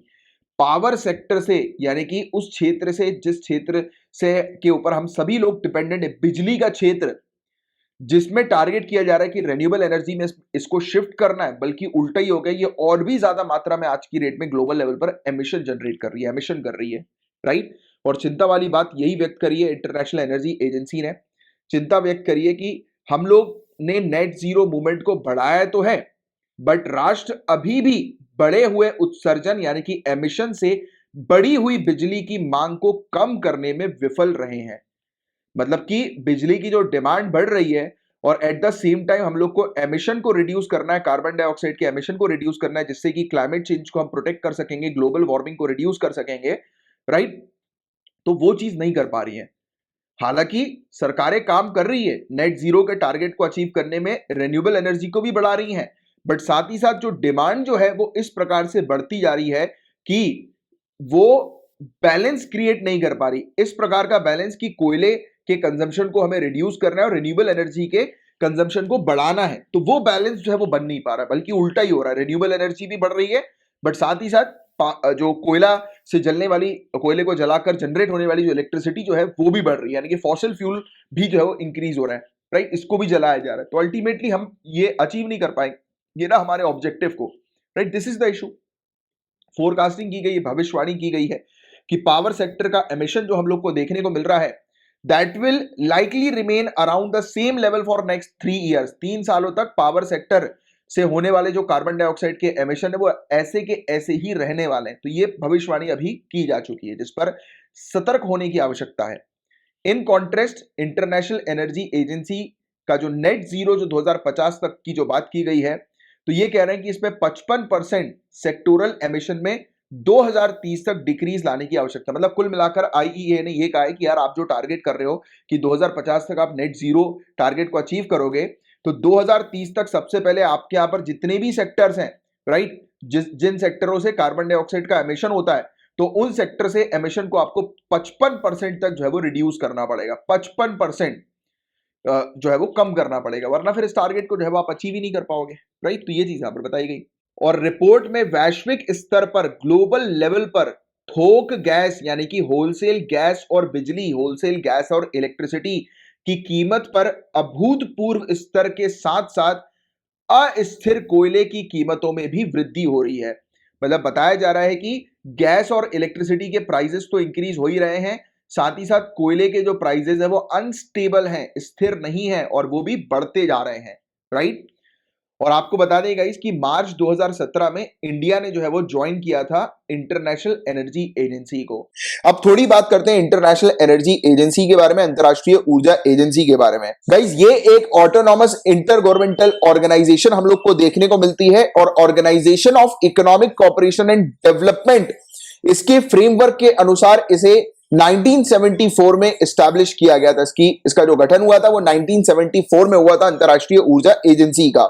4 main areas पर इसका मिशन काम करता है: energy security, economic development, environmental awareness और एंगेजमेंट वर्ल्ड वाइड, ऊर्जा सुरक्षा, आर्थिक विकास, पर्यावरण जागरूकता और वैश्विक सहभागिता, राइट। तो इस पर यह मेनली काम करता है, ये इंटरनेशनल एनर्जी एजेंसी। इसका हेडक्वार्टर पेरिस, फ्रांस में देखने को मिलता है, याद रखिएगा। और गाइस इसके रोल्स और फंक्शंस की बात करें तो देखो, सबसे पहली चीज तो मैंने अभी आपको बताया कि इसको 1974 में स्टैब्लिश किया गया था। इसको स्टैब्लिश करने की वजह यह थी क्योंकि 1973 और 1974 के दौरान ऑयल क्राइसिस वर्ल्ड वाइड देखने को मिले थे। पूरे दुनिया भर में तेल संकट छा गया था, राइट। इसमें तेल की प्रॉब्लम जो है वो पूरे दुनिया भर में आ रही थी कंट्रीज को।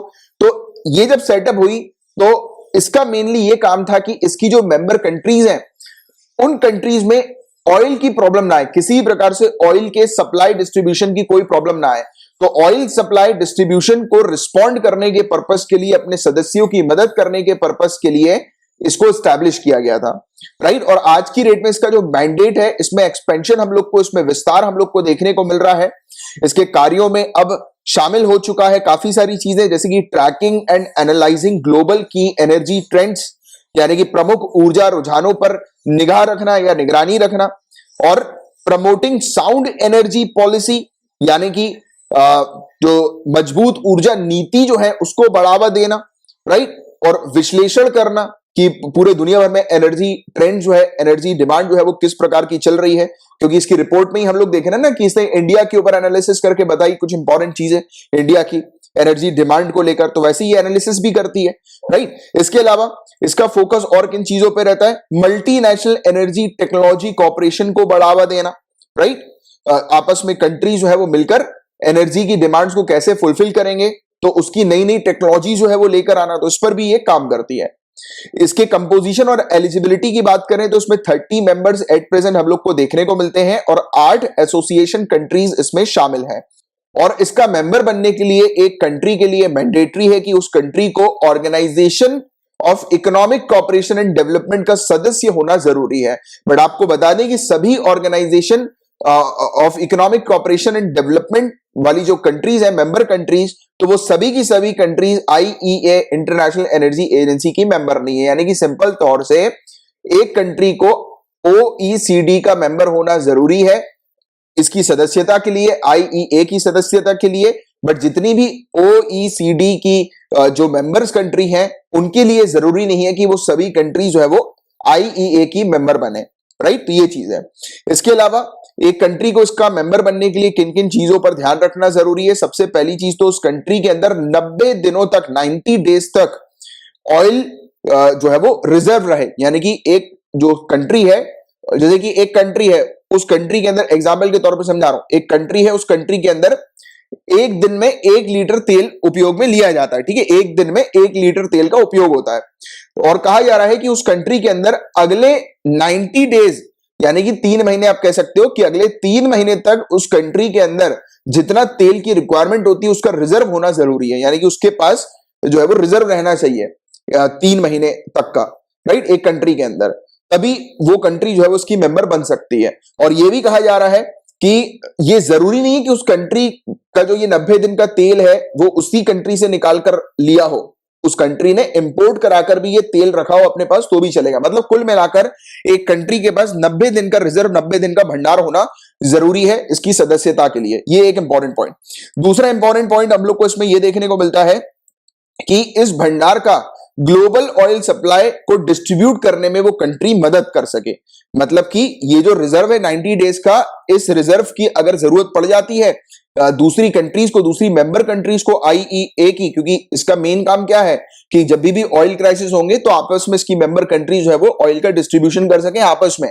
तो 90 डेज का रिजर्व सभी कंट्रीज के पास इसलिए रखने की बात की जा रही है कि जब भी किसी उसकी मेंबर कंट्री को तेल की आवश्यकता पड़े तो ये मेंबर्स जो है वो आपस में तेल को डिस्ट्रीब्यूट कर सकें एक दूसरी कंट्रीज के साथ, राइट, जिसको भी प्रॉब्लम्स आ रही है, जो जिस भी कंट्री के अंदर इश्यूज हम लोग को ऑयल के देखने को मिल रहा है, राइट। तो ये चीज पर ये मेनली फोकस करता है। तो इसलिए एक कंट्री के पास ऑयल का रिजर्व होना तो डेफिनेटली जरूरी है। तो ये चीज यहां पर बताई जा रही है।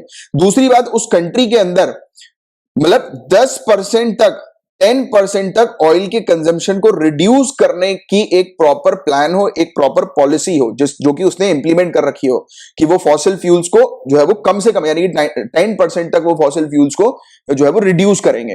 यानी कि उस कंट्री के अंदर पूरी की पूरी जो एनर्जी की डिमांड है वो फॉसिल फ्यूल से फुलफिल ना हो, इस पर मेनली ये फोकस करता है कि 10% जो है वो कंट्री अपनी एनर्जी की डिमांड्स को दूसरे सोर्सेस के थ्रू जो है वो फुलफिल कर सके, जैसे कि रिन्यूएबल सोर्सेस के थ्रू फुलफिल कर सके। तो इसमें ये चीज हम लोग को देखने को मिलती है और इस प्रकार का इसका प्रोग्राम भी होना चाहिए कि जो कि नेशनल ऑयल कंजम्पशन को 10% तक जो है वो रिड्यूस करे। तो ऐसा इसका एक प्रोग्राम होना जरूरी है। इसके अलावा उस कंट्री के अंदर coordinated emergency response measure CERM, तो इसके जो है वो रूल्स रेगुलेशंस या इसके ऑर्गेनाइजेशन होना जरूरी है, कानून और संस्था होना जरूरी है राष्ट्रीय स्तर पर इसकी CERM की। इसके अलावा राष्ट्रीय स्तर पर coordination emergency response measure CERM, इसको ऑपरेट करने के लिए, CERM को ऑपरेट करने के लिए राष्ट्रीय स्तर पर एक कंट्री के अंदर कानून होना चाहिए और संस्था, ऑर्गेनाइजेशन होनी चाहिए, राइट। क्योंकि ये CERM का मेन पर्पस क्या है, यही है, कोऑर्डिनेटेड इमरजेंसी रिस्पांस मेजर की। अगर किसी कंट्री को एकदम से इमरजेंसी हो जाए, ऑयल की आवश्यकता पड़ जाए, तो इस पर्टिकुलर मतलब कानून के थ्रू एक कंट्री जो है वो ऑयल का सप्लाई कर सके उसकी दूसरी मेंबर कंट्रीज के अंदर। तो उस कंट्री के अंदर कानून होना जरूरी है, क्योंकि उस कंट्री के अंदर कानून नहीं होगा तो वो कंट्री मना भी कर सकती है ना कल को कि हमारे पास तो ऐसा कोई कानून नहीं है ऑयल सप्लाई करने का, तो हम नहीं कर पाएंगे। तो इसलिए हर तरीके से ऑयल के सप्लाई जो है, ऑयल का डिस्ट्रीब्यूशन जो है, उसको बेटर बनाने के लिए आपस में मेंबर कंट्रीज में वो डिस्ट्रीब्यूट हो सके, उसके लिए इन्होंने ये बेसिकली एलिजिबिलिटी कंडीशन जो है वो रखी हैं आईईए ने। तो वो आप लोग को समझना थोड़ा सा, अंडरस्टैंडिंग, हर चीज रटने की नहीं होती। अगर आप चीजों को समझ जाओगे, अंडरस्टैंडिंग एक डेवलप कर लोगे, तो आपको कभी रटने की जरूरत नहीं होगी। और मेरा फोकस ये रहता है कि आप में अंडरस्टैंडिंग बिल्डअप करवाना। इसके अलावा एक कंट्री के अंदर फोकस यही किया जाता है कि कानून हो, मेजर्स हो, कि जिसके चलते वो कंट्री जो है वो सभी ऑयल कंपनीज के जो डेटास वगैरह जो है वो हासिल कर सके, या रिपोर्ट्स वगैरह, इंफॉर्मेशन वगैरह जो है वो हासिल कर सके रिक्वेस्ट के तौर पर। तो देखो, आईईए को जब भी किसी कंट्री, इसकी मेंबर कंट्री की रिपोर्ट्स की आवश्यकता पड़ेगी कि उस कंट्री के अंदर जो ऑयल कंपनीज मौजूद हैं, उन ऑयल कंपनीज के पास कितना रिजर्व है या कितना वो डिस्ट्रीब्यूट कर रही हैं, तो उसकी अगर आईईए को कभी भी डेटा चाहिए, कभी भी इंफॉर्मेशन चाहिए, तो आईईए ऐसी इंफॉर्मेशन ले सके। तो इसलिए इन्होंने यहां पर एक कानून बनाने की भी बात कर दी कि उस कंट्री के अंदर एक ऐसा कानून होना चाहिए कि उस कंट्री में मौजूद जितनी भी ऑयल कंपनीज हैं, सभी ऑयल कंपनीज की इंफॉर्मेशन जो है रिक्वेस्ट करने पर हासिल की जा सके। इसके अलावा अंतरराष्ट्रीय ऊर्जा एजेंसी का जो कलेक्टिव एक्शन जो है, सामूहिक कार्रवाई इसकी जो है, तो उसमें योगदान देने के लिए अपना, यानी कि कंट्रीब्यूशन देने को सुनिश्चित करने के लिए देश के अंदर कानून और उपाय होने चाहिए। वही ये सेम पॉइंट है जो पहले हम लोग को देखने को मिला था। ये पॉइंट सिर्फ उसको सपोर्ट कर रहा है, पुराने वाले पॉइंट्स को, कि एक कंट्री के अंदर कानून होना चाहिए कि जब भी मेंबर कंट्रीज जो है वो ऑयल अगर मांगे डिस्ट्रीब्यूट करने की बात करें तो उस कंट्री के अंदर कानून होना चाहिए ऑयल डिस्ट्रीब्यूट करने के लिए, राइट। तो ये चीज यहां पर हम लोग को देखने को मिल रही है।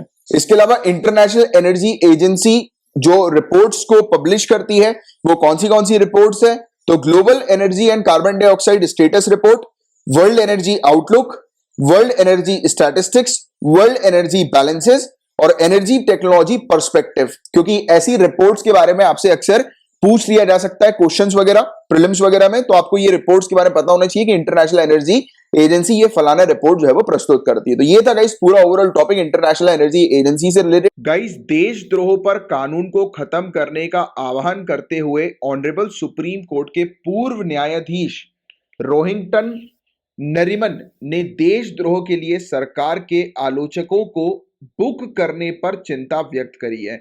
मतलब इन्होंने ये चीज कहा है, ये चिंता व्यक्त करी है कि जनरली हम लोग देखते हैं कि जो भी लोग सरकार जो है, मतलब चिंता वाली बात यह है कि जो भी लोग सरकार के खिलाफ कुछ भी बोलते हैं, अपनी फ्री स्पीच को एक्सरसाइज करते हैं, जो कि एक फंडामेंटल राइट है, right to free speech and expression. बताइए कौन से फंडामेंटल राइट का हिस्सा है ये? तो जो भी लोग अपनी फ्री स्पीच का उपयोग करते हैं, राइट, अपनी स्पीच के माध्यम से सरकार के खिलाफ कुछ भी बात बोलते हैं, तो सरकार उनके खिलाफ सेडिशन लॉ के तहत, राजद्रोह कानून के तहत सख्त कार्रवाई करती है, राइट। और जो हमारे ऑनरेबल सुप्रीम कोर्ट के फॉर्मर जज जो है रोहिंग्टन नरीमन, इनका कहना यह भी है कि ये देशद्रोह कानून को पूरी तरह से खत्म कर देना चाहिए, यानी कि सेडिशन लॉ को कंप्लीटली एंड कर देना चाहिए। और ये कहा है कि अलाउ करो फ्री स्पीच को जब तक कि वो फ्री स्पीच किसी को उकसाती नहीं है वायलेंस करने के लिए। जैसे होता है ना कि कुछ लोग, जिसको हम लोग जनरली हेट स्पीच के नाम से जानते हैं, कि हेट स्पीच ऐसी स्पीच होती है जो कि कम्युनिटी को उकसाती है वायलेंस करने के लिए, है ना। तो जब तक उनकी स्पीच में हेट स्पीच जो है वो नहीं शामिल है, यानी कि किसी को उकसा नहीं रहे हैं, वायलेंस करने की बात नहीं कर रहे हैं, तब तक उनको अलाउ करो, राइट, कि वो अपनी फ्री स्पीच का जो है वो उपयोग कर सके बेफिक्र होकर। और सेडिशन लॉ को तुरंत जो है वो भंग करो, एंड करो इसको, राइट। तो सेडिशन लॉ से रिलेटेड ये पर्टिकुलर टॉपिक है, तो हमें डिटेल में सेडिशन लॉ के बारे में जानकारी होनी चाहिए। तो सबसे पहले तो आप लोग मुझे ये बताओ कि सेडिशन जो है वो आईपीसी के तहत आता है या फिर सीआरपीसी के तहत आता है, या हमारे कॉन्स्टिट्यूशन के किसी आर्टिकल के अंदर लिखा हुआ है सेडिशन के बारे में? तीन चीजों में से पहली एक चीज बताओ। दूसरी चीज बताओ कि चलो आपने लिख दिया होगा कि आईपीसी के अंदर आता है, फिर आप बताओ कि किस सेक्शन के अंदर आता है, बताओ। तो सेक्शन 124A, जिन भी स्टूडेंट्स ने लिखा है बहुत बढ़िया, सही तैयारी चल रही है, क्योंकि इस टॉपिक को हम लोग कई बार जो है वो चर्चा कर चुके हैं, राइट। अब सेडिशन क्या होता है? तो सेक्शन 124A जो आईपीसी का है वो कहता है हुएवर, कोई भी व्यक्ति बाय वर्ड, शब्दों से, बोलकर, लिखकर, साइन दिखाकर, विजिबल रिप्रेजेंटेशन के थ्रू, राइट, और या किसी भी वजह से अगर कुछ अटेम्प्ट करता है या करता है, राइट, हेटेड या फिर कंटेम्प्ट यानी कि तौहीन करता है सरकार की, या फिर अटेम्प्ट करता है किसी भी प्रकार का, मतलब कि जैसे कि किसी भी दूसरे लोग जो है ना उसको उत्तेजित करने के लिए कि लोग बात जो है वो शामिल हो सरकार के खिलाफ, तो सरकार जो है वो क्या कर सकती है इस कानून के थ्रू सामने वाले व्यक्ति को इम्प्रिजमेंट फॉर लाइफ की सजा दे सकती है, राइट राइट, यानी कि आजीवन कारावास की सजा दे सकती है, और इवन फाइन भी इंपोज कर सकती है, और साथ ही साथ इम्प्रिजमेंट 3 सालों तक तो रहेगा ही रहेगा, और साथ में जुर्माना भी हम लोग को देखने को मिल सकता है। तो ये वाली चीज है, इस प्रकार की हम लोग को सेडिशन के कानून के अंदर देखने को मिलती है। और अभी आज की डेट में प्रॉपर डेफिनेशन की आवश्यकता है सेडिशन की। सेडिशन लॉ जो है कंट्रोवर्सी में आ गया है और काफी लंबे समय से ये कंट्रोवर्सी में है। ऑफन सरकार जो है उनको क्रिटिसाइज किया जाता है इस लॉ का उपयोग करने के लिए, राइट। जैसे कि काफी सारे जो वोकल क्रिटिक्स वगैरह जो होते हैं ना, जो सरकार की पॉलिसीज के अगेंस्ट जो है जब बोलते हैं तो सरकार इस प्रकार से जो है वो उनका मुंह बंद करा देती है। इसलिए सेडिशन जो है गाइस ये इंडिविजुअल के फ्रीडम ऑफ एक्सप्रेशन के ऊपर एक बड़ा रिस्ट्रिक्शन बन गया है, राइट। और रीजनेबल रिस्ट्रिक्शन जो होते हैं ना उसका जो प्रोविजन हम लोग को देखने को मिलता है फ्रीडम ऑफ स्पीच को लेकर, आर्टिकल 19 जो कॉन्स्टिट्यूशन का है, तो उसके तहत जो है ये आने लगा है। बट ये इसके मतलब सेडिशन के तहत एक कड़ी जो है वो सजा मिल जाती है, और उसके अलावा सजा तो छोड़ दो, आप देशद्रोही का टैग समझ रहे हो, किसी व्यक्ति को अगर सरकार ने दे दी नहीं तो देशद्रोही है, तो ना ही सिर्फ उस व्यक्ति को सजा मिलती है बल्कि उसका पूरा परिवार जो है वो भुगतता है। ऑब्वियस सी बात है, फैमिली के किसी मेंबर को अगर ऑनलाइन बोल दिया या फिर सरकार ने बोल दिया कि ये तो देशद्रोही, और आजू बाजू वालों सबको पता लग गया, तो जिस कॉलोनी में उसकी फैमिली रह रही है ना, उन लोग सर उठा के नहीं चल पाएंगे, क्योंकि सोसाइटी का प्रेशर। इस प्रकार से आते आते लोग बोलेंगे देखो देशद्रोही का परिवार जा रहा है, बात समझो गंभीरता से। तो इसलिए भी कई बार लोग बाग जब इस पर्टिकुलर कानून के थ्रू जो है वो फंस जाते हैं, राइट, सरकार जो है वो उनकी आवाज को दबाने के लिए उन्हें फंसा देती है, तो वो सरकार ना सिर्फ उन्हें सजा देती है, उनकी पूरी फैमिली को सजा मिलती है, राइट। तो इस चीज पर भी आपको गंभीरता से विचार करना है और आपके मेंस में लिखना है ये सब चीजें। इस कानून को औपनिवेशक ब्रिटिश शासकों द्वारा, राइट, जो कॉलोनियल ब्रिटिश रूलर्स जो थे उनके द्वारा 1860 के दशक में लागू किया गया था। उस समय से लेकर आज तक ये कानून बहस का विषय रहा है, राइट। और महात्मा गांधी जी, जवाहरलाल नेहरू जी सहित और भी काफी सारे स्वतंत्रता आंदोलन के कई शीर्ष नेताओं पर राजद्रोह कानून के तहत मामले दर्ज किए गए, उनकी आवाज को दबाने के लिए। तो ब्रिटिशर्स जैसे लोगों की आवाज को दबाते थे, जो वोकलिस्ट थे उनकी आवाज को दबाते थे, वैसे ही कई केसेस आप लोग देखते हैं कि जो रूलिंग जो सरकार होती है वो भी जो है वो करती है, इस प्रकार से लोगों की आवाज दबाती है। महात्मा गांधी जी द्वारा इस कानून को नागरिक की स्वतंत्रता का हनन करने हेतु तैयार की गई भारतीय दंड संहिता की राजनीतिक धाराओं का राजकुमार बताया गया है। Prince among the political sections of the Indian Penal Code design to suppress the liberty of the citizen. तो ये चीज Mahatma Gandhi ji, honourable father of nation के द्वारा ये चीज कही गई है इस कानून को लेकर, जिसके बारे में भी आपको ये वाला अच्छी चीज है, अच्छा पॉइंट है। अगर ये आप मेंस के लिए नोट डाउन कर सकें तो आप बिल्कुल करिए इस पॉइंट को, राइट। इसके अलावा नेहरू जी ने इस कानून को अत्यधिक आपत्तिजनक और निंदनीय, हाईली ऑब्जेक्शनेबल एंड ऑब्नॉक्शियस बताते हुए कहा है कि हमारे द्वारा पारित किसी भी कानूनों प्रावधानों में से इसे कोई जगह नहीं दी जानी चाहिए। उन्होंने क्लियर बोला था कि should have no place in any body of laws that we might pass। हम जो भी कानून बनाएंगे उस कानून के अंदर ये सेडिशन का कानून नहीं आना चाहिए, राइट। और जितनी जल्दी हम इससे छुटकारा पालें उतना अच्छा है। The sooner we get rid of it the better. तो देखो इसके अलावा इस संदर्भ में ऑनरेबल सुप्रीम कोर्ट के क्या फैसले, क्या जजमेंट्स हम लोग को देखने को मिले। तो केदारनाथ सिंह वर्सेस बिहार राज्य का जो मामला था 1962 का, तो आईपीसी की धारा 124A के तहत अपराधों से संबंधित मामले की सुनवाई के दौरान उच्चतम न्यायालय की 5 न्यायाधीशों की संवैधानिक पीठ जो थी, मतलब कि 5 जज की ऑनरेबल सुप्रीम कोर्ट की कॉन्स्टिट्यूशनल बेंच जो हमें देखने को मिली थी, उन्होंने केदारनाथ सिंह वर्सेस बिहार राज्य मामले 1962 में कुछ मार्गदर्शक सिद्धांत निर्धारित किए थे, कुछ गाइडलाइन मतलब गाइडिंग प्रिंसिपल जो है वो मेंशन किए थे, राइट। तो अदालत ने फैसला सुनाया था कि सरकार के कार्यों की चाहे कितनी भी कड़े शब्दों में नापसंदगी व्यक्त की जाए, राइट, यदि उसकी वजह से हिंसक कृत्यों द्वारा सार्वजनिक व्यवस्था भंग नहीं होती है तो उसे दंडनीय नहीं माना जाएगा। क्लियर बोला था ऑनरेबल सुप्रीम कोर्ट ने कि वो अगर, यानी कि कोई भी व्यक्ति अगर किसी प्रकार से सरकार के एक्शंस जो है उसकी आलोचना कर रहा है, मतलब व्यक्त कर रहा है कि सरकार जो है वो कितनी खराब पॉलिसी बना रही है, तो वर्ड्स के थ्रू जो है वो एक्सप्रेस कर रहा है, भले ही कितने भी स्ट्रॉन्ग वर्ड्स हो चाहे, बट उससे अगर किसी भी प्रकार से पब्लिक ऑर्डर जो है वो खराब नहीं होता, पब्लिक डिसऑर्डर नहीं होता है, राइट, मतलब एक्ट ऑफ वायलेंस नहीं होता, तो फिर वो पीनलाइज नहीं होगा, मतलब कि उसके खिलाफ जो है वो कार्रवाई नहीं होगी, उस व्यक्ति के खिलाफ सेडिशन के चार्जेस नहीं लगाए जाएंगे। इसके अलावा एक और मामला था 1995 का, बलवंत सिंह वर्सेस पंजाब राज्य का मामला। इस मामले में ऑनरेबल सुप्रीम कोर्ट ने क्लियरली स्पष्ट किया कि केवल नारे लगाना इस मामले में, जैसे कि खालिस्तान जिंदाबाद द्रोह नहीं है, मतलब कि खालिस्तान जिंदाबाद अगर कोई नारे लगा रहा है सिर्फ, तो उसका मतलब है कि सामने वाला व्यक्ति जो है वो देशद्रोह नहीं है।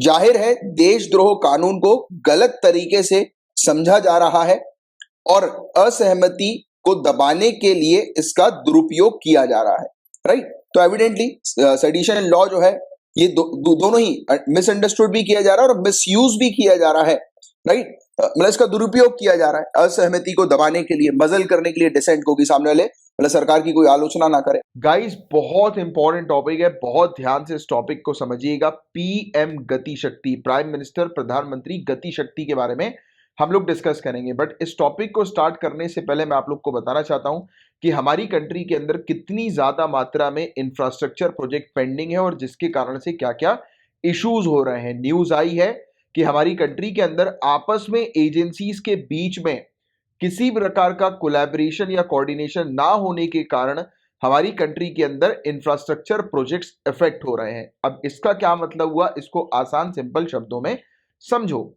गाइस, आप लोग को पता होगा कि आपके घर के आसपास कोई भी रोड वगैरह होगी, आपके शहर में कोई रोड होगी, बार बार उस रोड को तोड़ा जाता है, रोड को तोड़कर पानी की पाइपलाइन जो है वो बिछाई जाती है। सभी लोग वाकिफ हो इस चीज से कि आपके घर के आसपास रोड, हमेशा रोड बनता है, फिर रोड तोड़ते हैं, ये पाइपलाइन डालते हैं, कभी पानी की पाइपलाइन डाल रहे हैं, कभी गड्ढा कर रहे हैं। तो आप जानते हैं कि किस प्रकार से हर बार ये नाटक होता है। अब ये गड्ढा क्यों हो रहा है, उसकी वजह क्या है? उसकी वजह है कोऑर्डिनेशन की कमी। अगर जल शक्ति मंत्रालय, जल शक्ति मिनिस्ट्री की अगर मैं बात करूं, पानी के लिए इन्वॉल्व है, वाटर के लिए इन्वॉल्व है, अगर हम बात करें एग्जाम्पल के तौर पर, ये मिनिस्ट्री पानी के लिए इन्वॉल्व है। और ministry of road transport and highway आप लोग जानते हैं कि रोड बनाने के लिए इन्वॉल्व है। इन जनरल सेंस में समझने के लिए आप समझो, तो अब रोड बनाने वाली एजेंसी और पानी की पाइपलाइन वाली एजेंसी, अगर इनके बीच में अगर कोऑर्डिनेशन होता तो पहले ये पाइपलाइन डलवा लेते। रोड बनाने से पहले रोड को तोड़ने की जरूरत नहीं पड़ती, नई नवीली रोड को तोड़ रहे हो फिर पाइपलाइन डाल रहे हो, भैया पहले ही डाल लो पाइपलाइन, या फिर पाइपलाइन के लिए थोड़ा सा स्पेस जो है वो दो अलग में साइड से, तो वो प्रॉपर प्लानिंग करो। तो प्रॉब्लम क्या है? प्रॉब्लम ये है कि हमारी कंट्री के अंदर एजेंसीज के बीच में कोऑर्डिनेशन नहीं है। एजेंसीज एक दूसरे के साथ कोऑर्डिनेट करके, कोलैबोरेट करके काम नहीं कर रही है, मिलकर काम नहीं कर रही है, इसीलिए ये नुकसान हो रहा है। अब आप खुद सोचो कि टैक्स पेयर का इतना ज्यादा पैसा रोड को बनाने में आप लगा रहे हो, फिर उसके कुछ ही समय में रोड को बिना यूटिलाइज किए नई नवीली रोड को आप तोड़ डाल रहे हो, फिर उसको बना रहे हो, तो पैसा खर्च हो रहा है कि नहीं हो रहा? पब्लिक का पैसा। तो इसी चीज को हमें ठीक करना है, इन प्रॉब्लम्स को ठीक करना है। ये तो एक छोटा सा मैंने एग्जांपल दिया, और भी बहुत सारी चीजें हैं। कई केसेस में प्रोजेक्ट्स डिले होते हैं बहुत ज्यादा हमारे यहाँ पे। आप भी जानते हैं कि आपके शहर में अगर हम बात करें किसी फ्लाईओवर की या रोड बनाने की, कितना टाइम लग जाता है इनको काम कंप्लीट करने में, बहुत टाइम लगता है।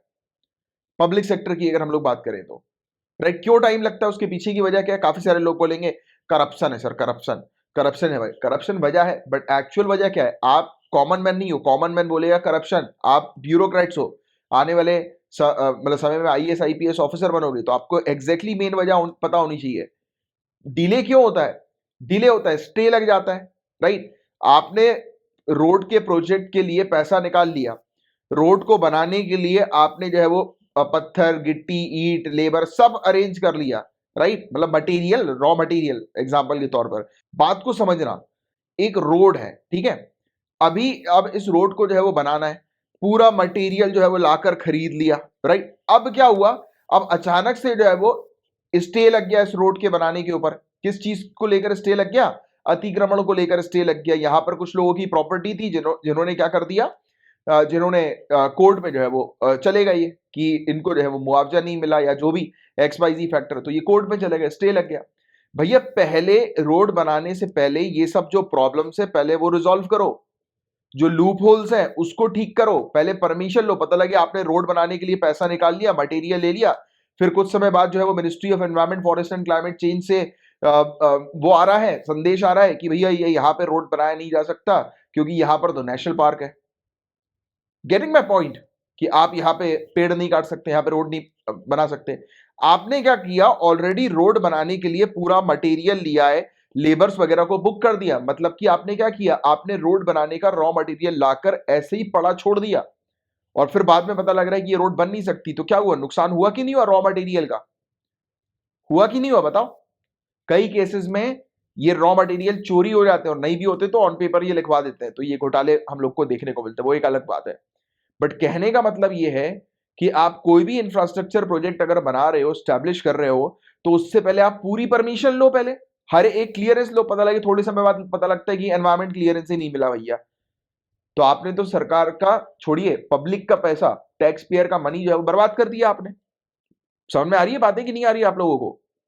तो चीज समझनी है, मेन अंडरस्टैंडिंग डेवलप करनी कि क्या कारण होते हैं प्रोजेक्ट के डिलेज होने के। एनवायरमेंट क्लियरेंस नहीं हो पाता, अलग अलग परमिशन जो है वो नहीं मिल पाती। अब इसके कारण क्या है? इसके कारण बहुत लॉसेस होते हैं, काफी लॉसेस होते हैं। मेन फोकस है लॉसेस के ऊपर, क्योंकि लॉसेस अगर नहीं होंगे तो कोई प्रॉब्लम नहीं जाएगी। ठीक है, अगर रोड जो है वो बनने से रुक गया, इट्स ओके, एनवायरमेंट क्लियरेंस मिलेगा, तब ये प्रोजेक्ट को हम कंटिन्यू कर सकते हैं। बट आपने प्रोजेक्ट को शुरू कर दिया फिर रोक रहे हो, बट यही अगर आपस में मिनिस्ट्रीज के बीच में कोऑर्डिनेशन होता, संपर्क होता है एक दूसरे के साथ, तो क्या ये प्रॉब्लम्स आती? नहीं आती। और दूसरी बात, अगर आप प्रोजेक्ट को शुरू कर रहे हो तो पहले क्लियरेंस ले लीजिए हर जगह से, उसके बाद प्रोजेक्ट को जो है वो शुरू करिए। बट ऐसा हमारी कंट्री के अंदर नहीं होता है, और यही चीज ठीक करने के लिए ये प्रधानमंत्री गति शक्ति, एक नेशनल मास्टर प्लान हम लोग को देखने को मिल रहा है। अब बात आप समझे, एक बेस क्रिएट हो गया होगा कि प्रधानमंत्री गति शक्ति का काम क्या होगा। तो यही चीज आपको करनी है, सिविल सर्विसेज की पढ़ाई के दौरान एक अंडरस्टैंडिंग बिल्डअप करनी है। तो पहला पॉइंट आपको क्लियर है कि कोऑर्डिनेशन और कोलैबोरेशन एजेंसीज के अमंग जो हम लोग को देखने को मिलता है वो एक बहुत बड़ा चैलेंज है हमारी कंट्री के अंदर इंफ्रास्ट्रक्चर प्रोजेक्ट को इंप्लीमेंट करने के लिए। बहुत बार इन परियोजना, इन प्रोजेक्ट्स को समय की अधिकता का सामना करना पड़ता है, जिससे महत्वपूर्ण लागत में वृद्धि होती है। कई बार हम लोग देखते हैं कि ये प्रोजेक्ट जो है वो निकल जाता है, टाइम ड्यूरेशन इनका निकल जाता है, बहुत डिले हो जाते हैं प्रोजेक्ट, जिसके कारण से प्राइसेस बढ़ जाते हैं। प्राइसेस कैसे इंक्रीज होते हैं मैंने आपको ऑलरेडी बता दिया, वेस्ट, नुकसान होता है, ये लॉसेज हैं। अब लॉसेस की भरपाई के लिए पैसा लगाना पड़ता है, तो ये क्या हुआ, प्राइसेस इंक्रीज हो रहा है उस प्रोजेक्ट के, ओवरऑल प्रोजेक्ट के। क्योंकि जिस प्रोजेक्ट का रॉ मटेरियल आपने पहले ही खरीद लिया और रॉ मटेरियल चोरी हो गया या खराब हो गया, और फिर बाद में प्रोजेक्ट को तो बनाना ही है, फिर से आप रॉ मटेरियल खरीदोगे, तो ये ओवरऑल प्रोजेक्ट की कॉस्ट इंक्रीज हो रही है कि नहीं हो रही? हो रही है, राइट। और हमारी कंट्री के अंदर पेंडिंग प्रोजेक्ट्स की ओवरव्यू की बात करें गाइस, तो Ministry of Statistics and Programme Implementation ने ये चीज बताई है कि 2021 के बिगिनिंग में 1687 यूनियन गवर्नमेंट के प्रोजेक्ट जो है वो अंडर इंप्लीमेंटेशन है, जिनकी वैल्यू 21.45 लाख करोड़ रुपीस बताई जा रही है, राइट। और नियरली 20% इनकी जो कॉस्ट है उसमें वृद्धि हो गई है because of wastage, right, because of delay, right. तो ये चीज हम लोग को देखने को मिली। और रीजंस क्या है डिले का? रीजंस ये है, पहले तो आपने प्रोजेक्ट की ओरिजिनल कॉस्ट को अंडर एस्टिमेट कर दिया, जितने का प्रोजेक्ट बनना चाहिए था उससे कम का आपने बजट जो है वो ले लिया। अब प्रोजेक्ट कैसे फिर फिनिश करोगे? नहीं कर पाओगे, आपने प्रोजेक्ट की कॉस्ट को अंडर एस्टिमेट कर दिया, मतलब प्रॉपर तरीके से उसकी प्लानिंग ही नहीं करी, तो प्लानिंग की यहां पर कमी। तो प्रॉब्लम्स क्या है? प्लानिंग की कमी, क्या आप पहले से प्लान नहीं कर रहे हो। स्पाइरलिंग लैंड एक्विजिशन कॉस्ट, कई बार हम लोग को भूमि अधिग्रहण की बढ़ती लागत देखने को मिलती है। आप जो है वो प्रोजेक्ट को स्टैब्लिश करने से पहले जमीन नहीं खरीदते हो, पहले प्रोजेक्ट को आप क्लियर कर लेते हो, उसके बाद फिर आप जमीन खरीदने की बात कर रहे हो। तो ऑब्वियस ही बात है कि इसमें तो दिक्कतें होंगी ही होंगी, क्योंकि बाद में जाकर अगर लैंड की कीमत बढ़ जाएगी तो फिर आप कैसे वहां पर प्रोजेक्ट स्टैब्लिश कर सकते हो अपना। फिर कई बार इन्वायरमेंट, फॉरेस्ट और वाइल्ड लाइफ क्लियरेंस मिलने में डिले हो जाता है, right. Industrial clearance permission industrial licensing permission मिलने में डिले हो जाता है।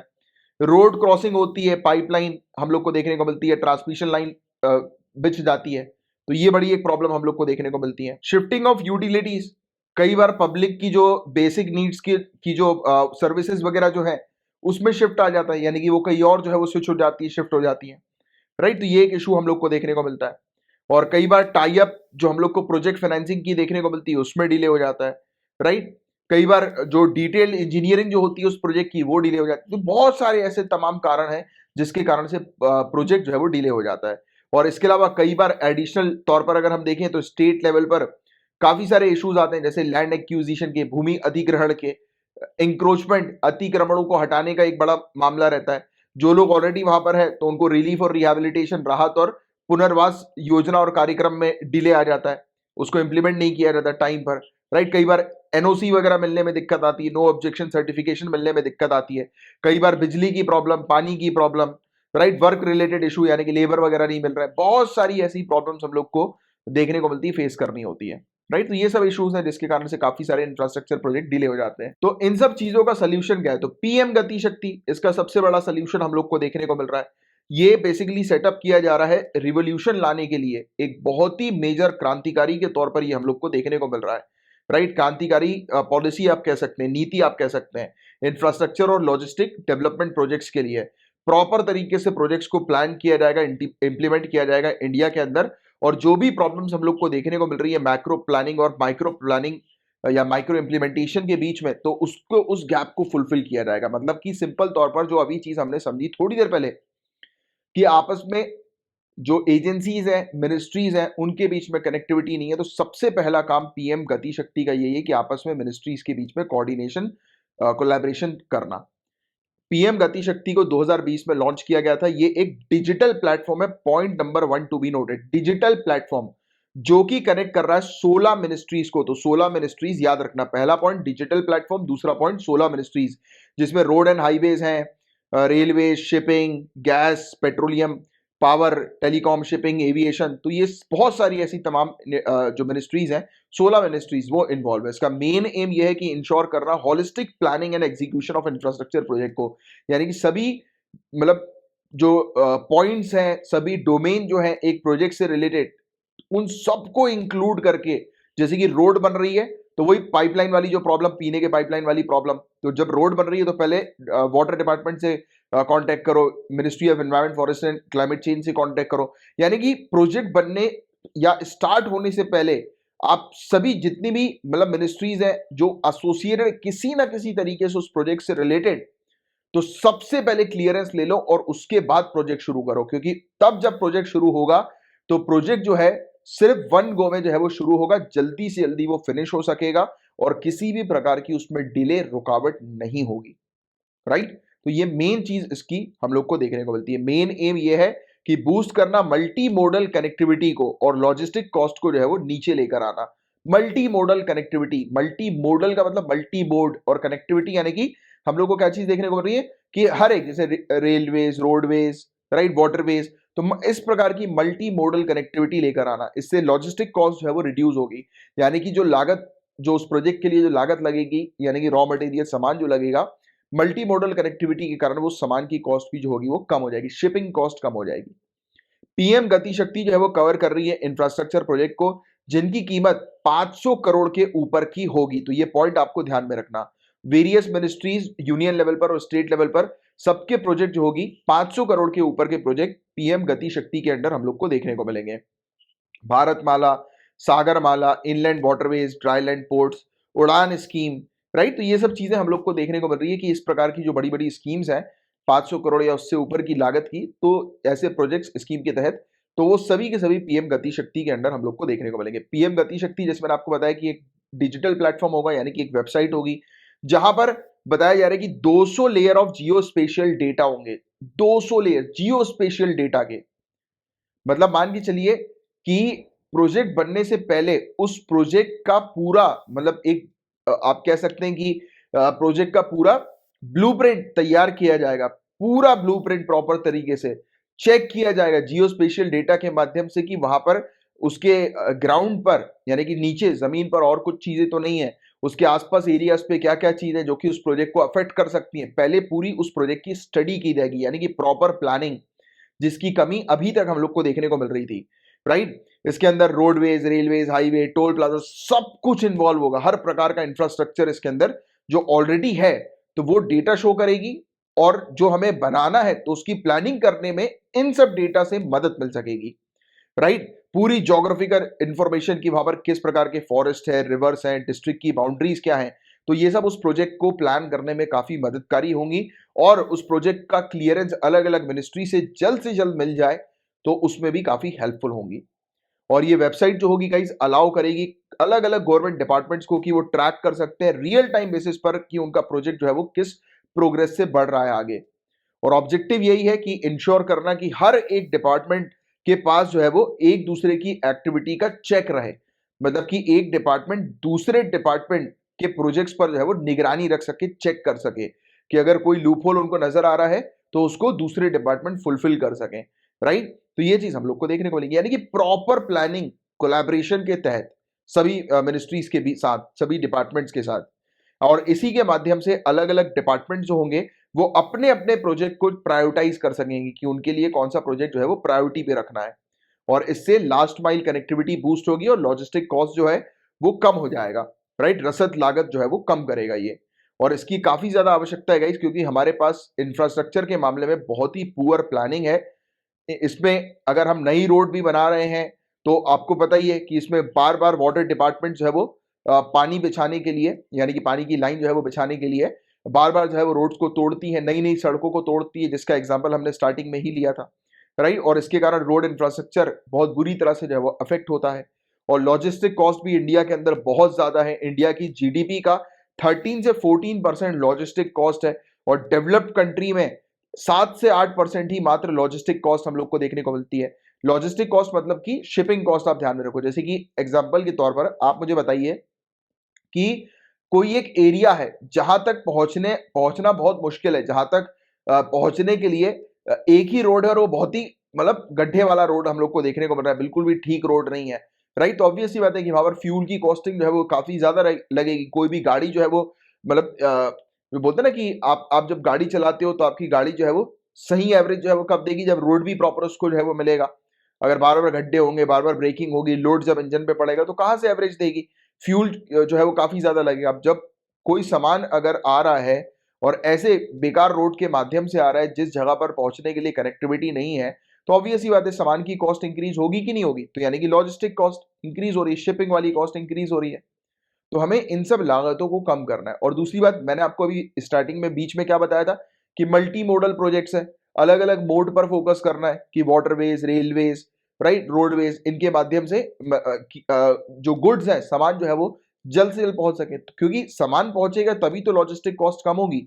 डेवलप कंट्री में लॉजिस्टिक कॉस्ट काफी कम है, 7 से 8% है, हमारे यहाँ 13 से 14%, जस्ट डबल।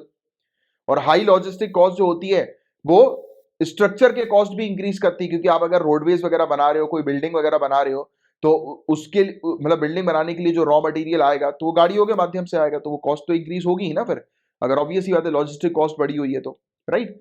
तो इसलिए कई केसेस में हम लोग को देखने को मिलता है कि एक्सपोर्टर्स के लिए भी काफी महंगा होता है कि अपने मर्चेंडाइज वगैरह को जो है वो बायर्स तक पहुंचाना उनके लिए महंगा पड़ जाता है, क्योंकि ऑब्वियस ही बात है कि उनको एक तो कंपटीशन compete करना है, और वो किस चीज के माध्यम से अपने प्रोडक्ट की कॉस्ट को कम कर सकेंगे, इन्हीं सब चीजों के माध्यम से, राइट। अगर प्रॉपर इंफ्रास्ट्रक्चर होगा, कनेक्टिविटी अच्छी होगी, तो प्रोडक्ट की कॉस्ट भी जो है वो कम हो जाएगी, घट जाएगी, राइट। तो ये चीज है। अरे मैं आपको और अच्छा एग्जांपल देता हूँ। आप मुझे ये बताओ कि आपको अगर सामान, अगर गुड्स जो है वो भिजवाना है, राइट, एक किसी के पास, तो आप अगर बाय रोड अगर गुड्स को भिजवाओगे तो सस्ता पड़ेगा, बाय एयर गुड्स को भिजवाओगे तो सस्ता पड़ेगा, या बाय रेलवेज गुड को भिजवाओगे तो सस्ता पड़ेगा। अब आप बोलोगे सर रेलवेज क्यों? रेलवेज क्योंकि पहली बात तो रेलवेज में हम लोग को ट्रैक जो है वो देखने को मिलता है, फर्स्ट पॉइंट। दूसरा पॉइंट, एक बार में रेलवेज बहुत ज्यादा बल्क में सामान जो है वो ले जा सकती है, राइट। तो ये इंपैक्ट पड़ रहा है कि नहीं पड़ रहा है सामान की लागत के ऊपर, कॉस्ट के ऊपर पड़ रहा है। तो इसी चीज को लॉजिस्टिक जो है वो कहा जाता है, क्योंकि मुझे पता है कि स्टूडेंट्स के माइंड में अभी लॉजिस्टिक को लेकर थोड़ा कंफ्यूजन क्रिएट हुआ होगा। तो ये था गाइस पूरा वाला टॉपिक। मैं उम्मीद करता हूँ बहुत अच्छे से ये पीएम गति शक्ति का आपको टॉपिक जो है वो समझ में आ गया होगा, और पूरा इशू जो हमने डिटेल में डिस्कस किया वो अच्छे से आपको क्लियर हो गया होगा।